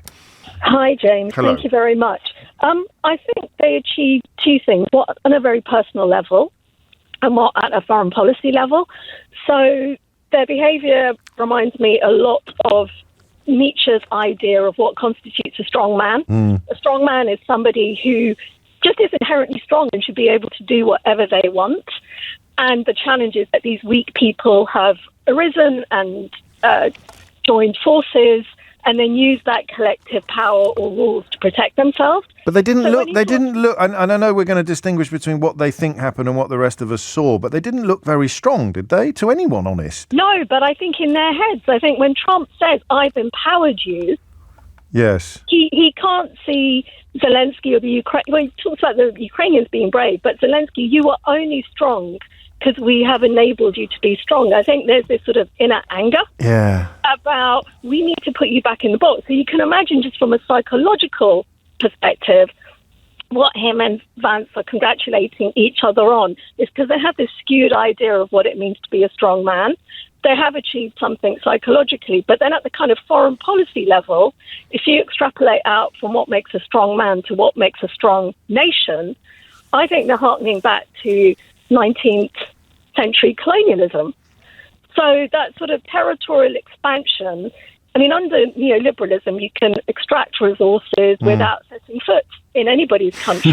But I think for him, his legacy, the thing he wants his legacy to be is the frontiers of America on the map are larger than before. It's that kind of 19th century, 18th century pioneering. So we shouldn't dismiss all the comments about Greenland and what was the other place he talked about it taking over or annexing? Canada is the 51st Canada is the 51st state. I mean, which is probably pie in the sky. But if we're looking for answers to questions, creating a world in which Putin's steamrollering of sovereign territory, Ukraine today, who knows where tomorrow, frees up the United States and indeed China to behave in a similar way. And just because I wish that didn't make so much sense, I now have to remind you that the Kremlin spokesman said yesterday, now everything is being decided inside a big triangle, Russia, China and the US. Within this, the new construction of the world will come to fruition. So those three forces, two of which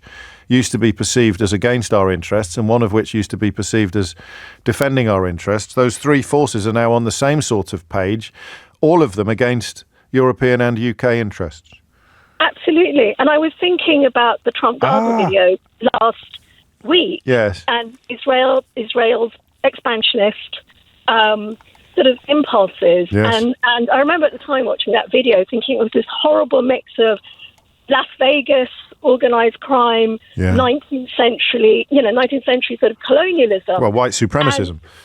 And white supremacism. And it's that I don't normally like to use the phrase, but kind of that white settler mentality of we are strong. We will take it. We'll take it.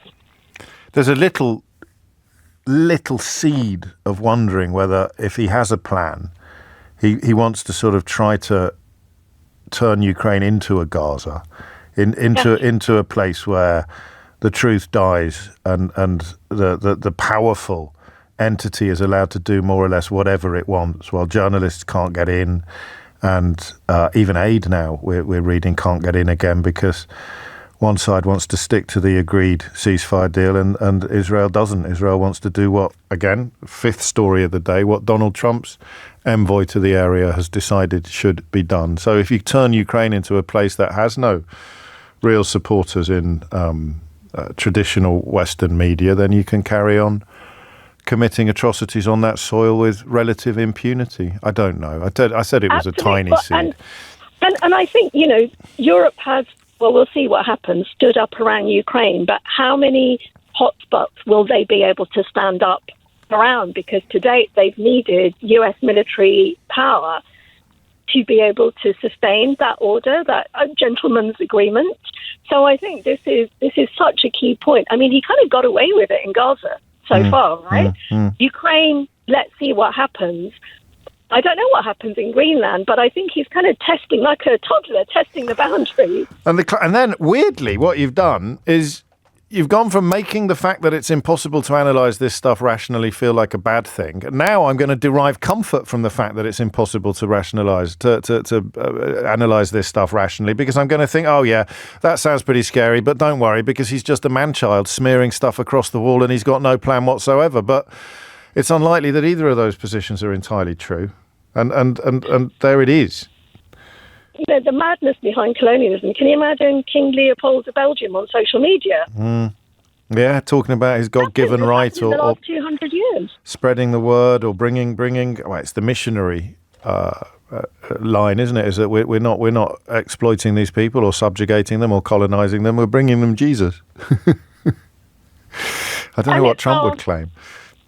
Unnatural order to be in charge because these people are weaker. Which brings us back to the Übermensch that you began your call with, which I'm a big fan of, by the way. I don't know that Nietzsche's thing has ever really been properly achieved, because all of the people who've aspired to be the Übermensch of Nietzsche's writings have been, deeply, deeply inadequate, albeit hideously dangerous individuals. Stalin maybe would have been the closest to that model. It's when you reach a status so complete and so great that you're no longer troubled by any of the kind of concerns of ordinary men.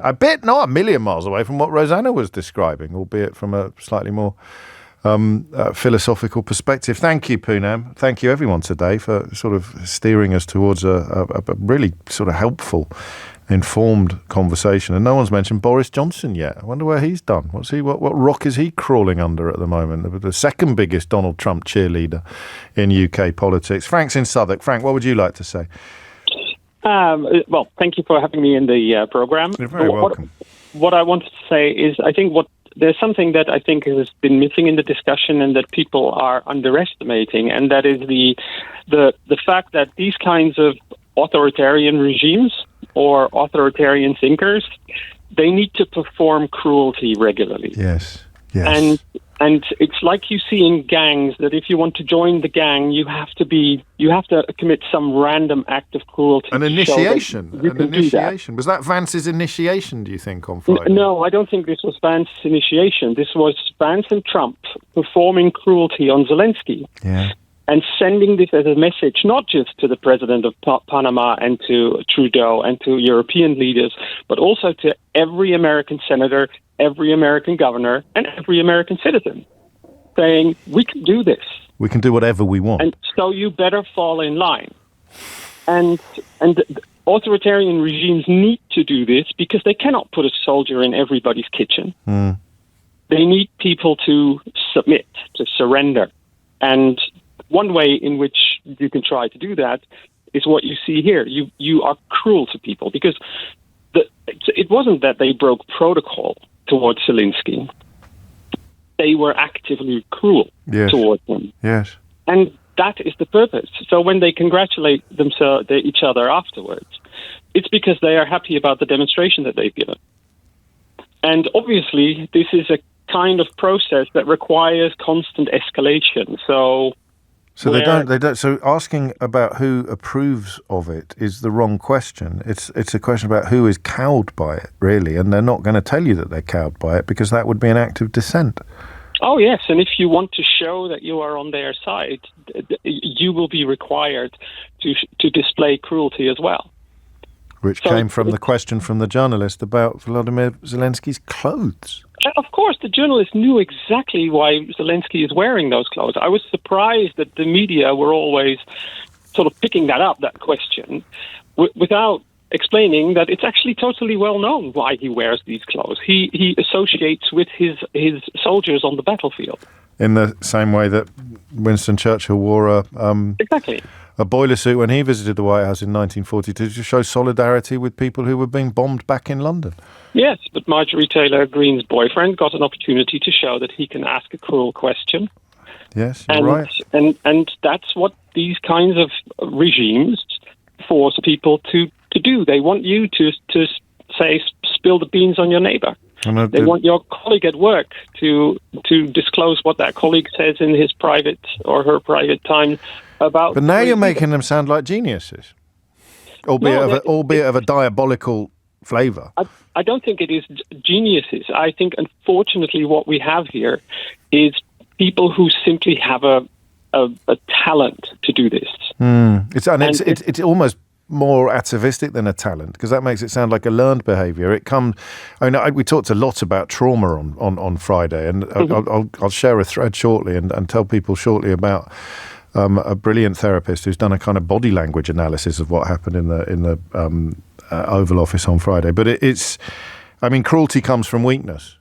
So they weren't born like this, but they need to be like this in order to get through the day, and everything else is collateral damage. And what happens is that if the circumstances are right, people with this particular trait, they come to the surface. Yes, if the circumstances are right. So in terms of if they had a conversation about what they had achieved or what they had won, they would just simply be high-fiving each other for all the perceived punches that they landed upon Volodymyr Zelensky. Exactly. And we showed him. And they will have been delighted that it was great television, because that meant that every American household saw it. And even the people who might not have agreed with it, but they will, somewhere in their mind, there will be a voice saying, if they can do this to the president of another country. And they could do it to not just the president of another, the most courageous... he gives himself a free pass. The most courageous wartime leader of the 21st century can be bullied by these clowns, therefore nobody's safe. And don't you forget it. And at the same time, they've got somebody who's got their hands on their social security monies, etc., and can fire people at will. And that's the same kind of performative cruelty. They didn't look at who they're going to fire.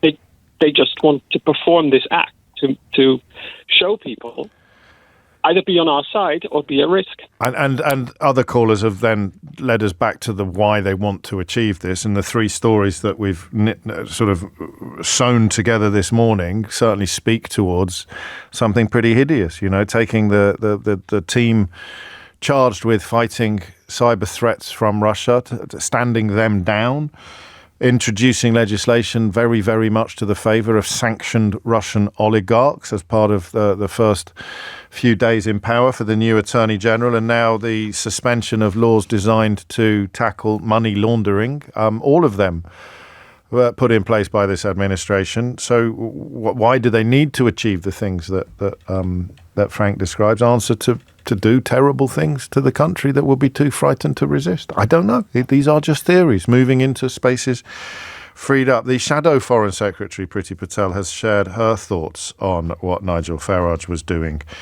this morning. I'll share those with you. If they're not in Thomas's news bulletin, which they might be, I'll share them with you after this. Not Thomas, I beg your pardon. Amelia Cox has your headlines. James O'Brien on LBC. 12:34 is the point. So many other interesting elements in that press conference that have been glossed over by the collapse of all decency and civilization at the end. Academic called Susan Zedick has posted a fascinating thread looking at what a trauma-informed analysis of the Trump-Zelensky meeting would look like. We talked a lot on Friday about trauma. It's a pet subject of mine. And you didn't thank me, and I told you that you wouldn't. And I told you once you see the frightened child, even in these really awful people like Trump, or even Andrew Tate or Nigel Farage, when you see the frightened little child in there, desperate for the approval of an abusive parent, you can never unsee it. It doesn't excuse what they do. It just provides a little bit of context. Suzanne's an expert in this field, and I've posted a thread that she's shared, just looking at some of the things that happen when, for example, Zelensky first gets an opportunity to speak. Good sort of 2.5 minutes into the press conference and moves on to talking about the 20,000 children that Russia has stolen. They changed their names. We want to bring them back, calm, dignified, and a real sorrow. Talks about that being his big dream. He shows Trump images. You may not know this because you've only seen the explosions of Ukrainian people held in Russian prisons, soldiers, priests, children. Describes their treatment as terrible, more pain, more sorrow. Again, Zelensky being dignified. Trump's response, not exactly empathic, no empathy, transactional. We want to get that ended. He goes straight to the press, and the first question is how much money will be made from the sale of minerals. And remember that they school the press corps now. Whether or not it was deliberate that a member of the Russian news agency got into the room, I don't imagine we'll ever know. But a member of the Russian news agency who shouldn't have been in the room got into the room before later being removed. And then Trump, having been shown pictures of imprisoned Ukrainians, having been told about the 20,000 children that Russia has kidnapped and renamed, having heard Zelensky describe his deep desire, his dream being to bring those children home, Trump at the first opportunity, the very first opportunity after being told about that and seeing those photographs, starts talking about all the minerals that America doesn't have. This is 9 minutes into the press conference about helping Ukraine resist the murderous and illegal activities of Vladimir Putin and the suffering that they endure while doing so. Trump says we have oil, gas, but no raw earth. Our earlier caller, Peter, pointing out it possibly doesn't understand what he means when he says that. Buying them from Ukraine, he says, will help America with computers. So Zelensky is left alone, this analysis posits, with the pain of his people in full glare of the cameras. Just think about this for a minute. I missed this. I apologize. He's laid it all on the table in the first 10 minutes of the interview. He's played, you want to talk about cards. He has appealed to Donald Trump's decency and humanity, the fool. He has literally showed him pictures of imprisoned Ukrainians. He has told him of 20,000 kidnapped and renamed children. Pictures. He's pulled out pictures, talking about cards. He has strained every sinew to portray the sacrifice that Ukrainians are making and the horrors of what they are up against. And Donald Trump leaves him sitting there alone with that pain, while he moves immediately and seamlessly to talk about the money that America will make out of Ukraine. There's a line I have. Zelensky is left alone with the pain of his people in full glare of the cameras. Incredible. He does what Macron and Starmer had done before him and managed to correct Trump, who is still lying about Europe having given less help than the USA. Trump tries to turn it all into a joke, and the press corps laugh because that's why they've been allowed into the room. And so it continues. So many elements that have been overlooked by the focus inevitably on the explosion at the end. And here's the question I was telling you about, the one I couldn't remember, where I thought I must have misremembered it or exaggerated it. And I said it's a question so sycophantic that you don't even know what words to use to describe it. So here it is, the next press question. After the question about how much money they will make out of America, a question that came before the images of Ukrainian prisoners and the story of 20,000 kidnapped children, before the dust had even settled on that story, before the pictures had been put away, they're asking about how much money they're going to make. And the second question is put to Donald Trump, not to Volodymyr Zelensky. And the question is, Mr. President, which historic leaders do you associate yourself with? You wonder why they need to control who can and can't get into the room. And he replies, well, George Washington, Abraham Lincoln, I would say I am far superior to them. And he means it. But at this point in the cycle, he has to add just joking. And then if I were president, this would never have started. Just absolute insult after insult after insult to the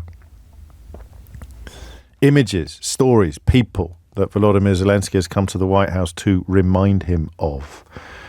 And on it goes. And I told you, that's the question where he said, thank you for that question, nice question. And then says, this could have led to a third world war if we hadn't won the US election, which is kind of back to appeasement rather than alignment. Well, we'll let Vladimir Putin determine the terms of peace and claim that that's somehow good for Ukraine, who want to continue to resist the illegal occupation of their lands. And the third question from the press, why don't you ever wear a suit? The press all laugh, knowing this is intended to humiliate. Takes us back to our last caller's point about cruelty. You're the highest office of this country, no respect.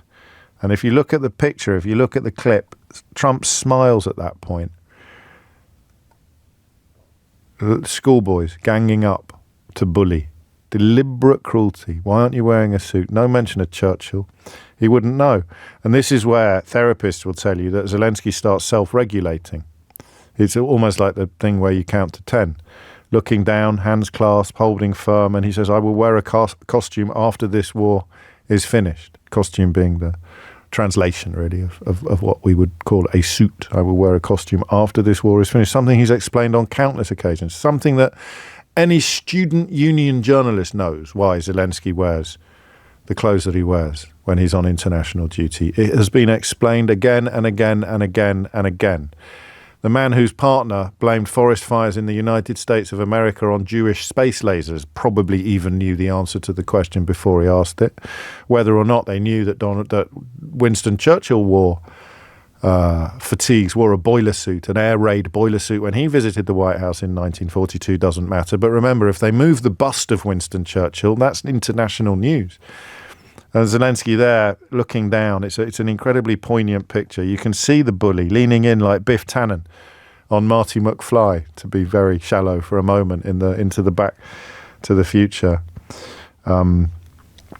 movies. But I recommend that. I've tweeted it in full from my Blue Sky account, and you can see it, or you can just go directly to Suzanne's. It's Suzanne with two N's, Zedick, Z2Es, and she does a lot of fascinating work that I've been following for some time, but I've not seen her move into this space before, and it is incredibly powerful, but not a little poignant, and the question of what on earth they think they've achieved in many ways becomes more difficult to answer when you look at how obviously horrible their behaviour was, and we're left so far with nothing else. Just that conclusion that the cruelty is the point. Doesn't have to deliver anything. It's sending out messages to people that if we can do it to him, we can do it to anyone. So do not stand up to us. Bill's in Maidenhead. Sorry, Bill. I took a little longer than I was expecting. What made you pick up the phone? Hi, James. First of all, yes, I'm an American with British citizenship as well. And on this whole thing for 10 years, I'm on the side of Britain. Okay? That's not a big deal for you, but anyway, I am I am. It is. Okay? Of course it's a big deal for me. You're on the side of Britain, and the man currently leading the opinion polls in this country is on the side of America and Russia. So thank you for your support. Yeah, okay. I won't go into that one. You're going to run out of time, so I have 2 points to make, James. Both of them have to do, really chime with the gentleman discussed cruelty. Yes. Which is a more philosophical discussion. I have 2 points to make in the context of the kind of person we're dealing with. I don't mean psychologically. I mean in terms of how he thinks he runs his life in terms of getting things done. Yes. We call it transactional, right? He is supposedly a successful businessman, ? But he is transactional. And we have to bear in mind, what is the transaction that we all want to see set up? And the transaction, I think, that he is challenged with doing, he being Trump, is to get Putin to the table. If he is participating in the worldwide criticism of what he's done, then Putin and Trump then chimes in as the orchestrated of indeed that move. Russia have already been at the table in Saudi Arabia for the peace negotiations that Ukraine wasn't invited to, despite the host, Saudi Arabia, thinking that they should be. I'm sorry, James, I didn't keep up with that. What's your point? Okay, can I finish my point? Then I have a second one, then I'm going to shut up. Okay, but just for the record, you need to know that Russia have already engaged in peace negotiations. They've already come to the table in Saudi Arabia at peace negotiations that Ukraine were not invited to, despite Saudi Arabia wanting them to. So let's hope point two is better than point one, Bill. Okay, James, I accept that. But the point is that Trump wasn't there. It's the Sherpas going to Saudi Arabia. His people were there. Yeah. But the Sherpas, the folks who, do whatever they do in the beginning of laying the groundwork. Okay, let's move to point two. Let's move to point two, Bill. So that point two is how do you get the bugger to the table? Right. And the cruelty and the total abuse of President Zelensky is to send signals to Moscow that I'm a reasonable guy and I can enter a negotiation with an open mind. That's point one. Okay. Point two has to do with the downsizing of American military in Europe. We never really talk about that too much. Trump has got a serious problem on his hands, as would any president, and that is how to deal with the European theater and the Pacific theater at the same time. And they have probably got a serious effort to downsize European defense, European resourcing of military people and assets to get themselves ready and provide a deterrence to China. Now, China's fooling around all the way down to the Philippines and all the way up to Japan and North Korea out there in the ocean. And, of course, Taiwan is at stake. And, frankly, as far as I can see, Taiwan is a bigger deal to take over than is Ukraine, because Taiwan produces 90% of the world's semiconductors, which are absolutely fundamental to the defense industry. Yes. So the Chinese situation... You're going to have to hurry, Bill. In a single sentence, what do you think your killer point is? My killer point is that he has to downsize the military in Europe, so he cannot do the backstop in the way that people want him to do it. He will downsize the military because he has to upsize the military in the Pacific. Right. Those are so my you think points. you think he'll stand up to Xi Jinping? Has to. Would you like to buy a bridge? What? It's 12:47. James O'Brien on LBC. It is 10 to 1. You are listening to James O'Brien on LBC. I kind of still, apart from the cruelty is the point, or sending coded messages, well, not even coded messages to the Kremlin. With respect to Bill, our last caller, I don't see how this sends negative messages to China. I mean, giving Putin what he wants does the polar opposite, I think, for most of us. Gives carte blanche to China to wade into Taiwan at the first opportunity. I just want to clear something up. And it turns out this goes right back to the election when he defeated Hillary Clinton. She accused him of having taken business bankruptcies on 6 different occasions. And he responded by saying, no, it was only 4, as if that's a defence. So is it 2 impeachments, 6 bankruptcies, and how many felonies is it? 34, 30. I should have known this. I should have checked during the break. But just to be clear, all these people who keep banging on about him being a brilliant business person who is transactional, incredible. The biggest number of bankruptcies. It's extraordinary. So you go back to, it's all casinos. Taj Mahal, April 1990 in Atlantic City, took 6 months before it defaulted on interest payments to bondholders as his own finances went into a spin. July 91, it filed for bankruptcy, couldn't keep up debts on 2 other Atlantic City casinos. Those properties declared bankruptcy in 92. The Plaza Hotel in New York declared bankruptcy in 92 after amassing debt. After 92, 2 more bankruptcies. Trump Hotels and Casino Resorts filed in 2004, again, after accruing about $1.8 billion in debt. And then Trump Entertainment Resorts declared bankruptcy in 2009. So that's 6 bankruptcies, as far as we know. 12:52 is the time. Back to what was the win? Oh, and before that, Priti Patel, who is the Shadow Foreign Secretary. Who knew? Did you know that? Good Lord. She has responded to Nigel Farage's appearance on this radio station this morning. Nigel Farage is completely wrong. She says President Zelensky is a hero who has stood up to Putin's aggression and led his country's defence against their barbaric and illegal invasion over the last 3 years. And it is troubling to not hear the leader of reform say that. For Nigel Farage to sit there pointing the finger at Zelensky is both morally wrong and diplomatically counterproductive. At this uncertain and dangerous time, one would hope that MPs of all stripes would be putting our national interest first rather than playing politics. But sadly, it is not surprising. Like Jeremy Corbyn, good Lord, break glass, bring out Jeremy Corbyn. The leader of Reform UK seems to have history equivocating over Russia's illegal war in Ukraine. I think that's a little unfair to Corbyn. Actually, Corbyn is will always call for this country not to arm countries engaged in war, against Russia probably. So far be it from me to mount the Jeremy Corbyn defence, but it's more that he calls for the West not to arm Ukraine, not to rearm Ukraine, from a similar perspective, if you like, of Donald Trump claiming that is the way somehow to achieve peace. But if there weren't enough reasons to find Nigel Farage's conduct today and every day despicable, here he is making Priti Patel sound correct and sensible for possibly the first time in her career. So goodness me, how the world turns. William is in Kensington. William, what would you like to say? James, good morning. I don't think everybody's skirting around the deep psychological issue with Trump and Vance, certainly Trump, is that he's an out-and-out narcissist. Nobody has come up and said that yet. Narcissists are, by virtue of your two previous callers, transactional and performative cruelty. That's where they get off. It's narcissism. You and I, probably when we were kids, you say, oh, your mother would say you're a narcissist because you want to wear a nice shirt going out. But actually... You mean as a synonym for vain? It's much more than that. It's much more than that. Yes. It's a very, very deep-rooted psychological disease that there's no great win from, because they will have gone off...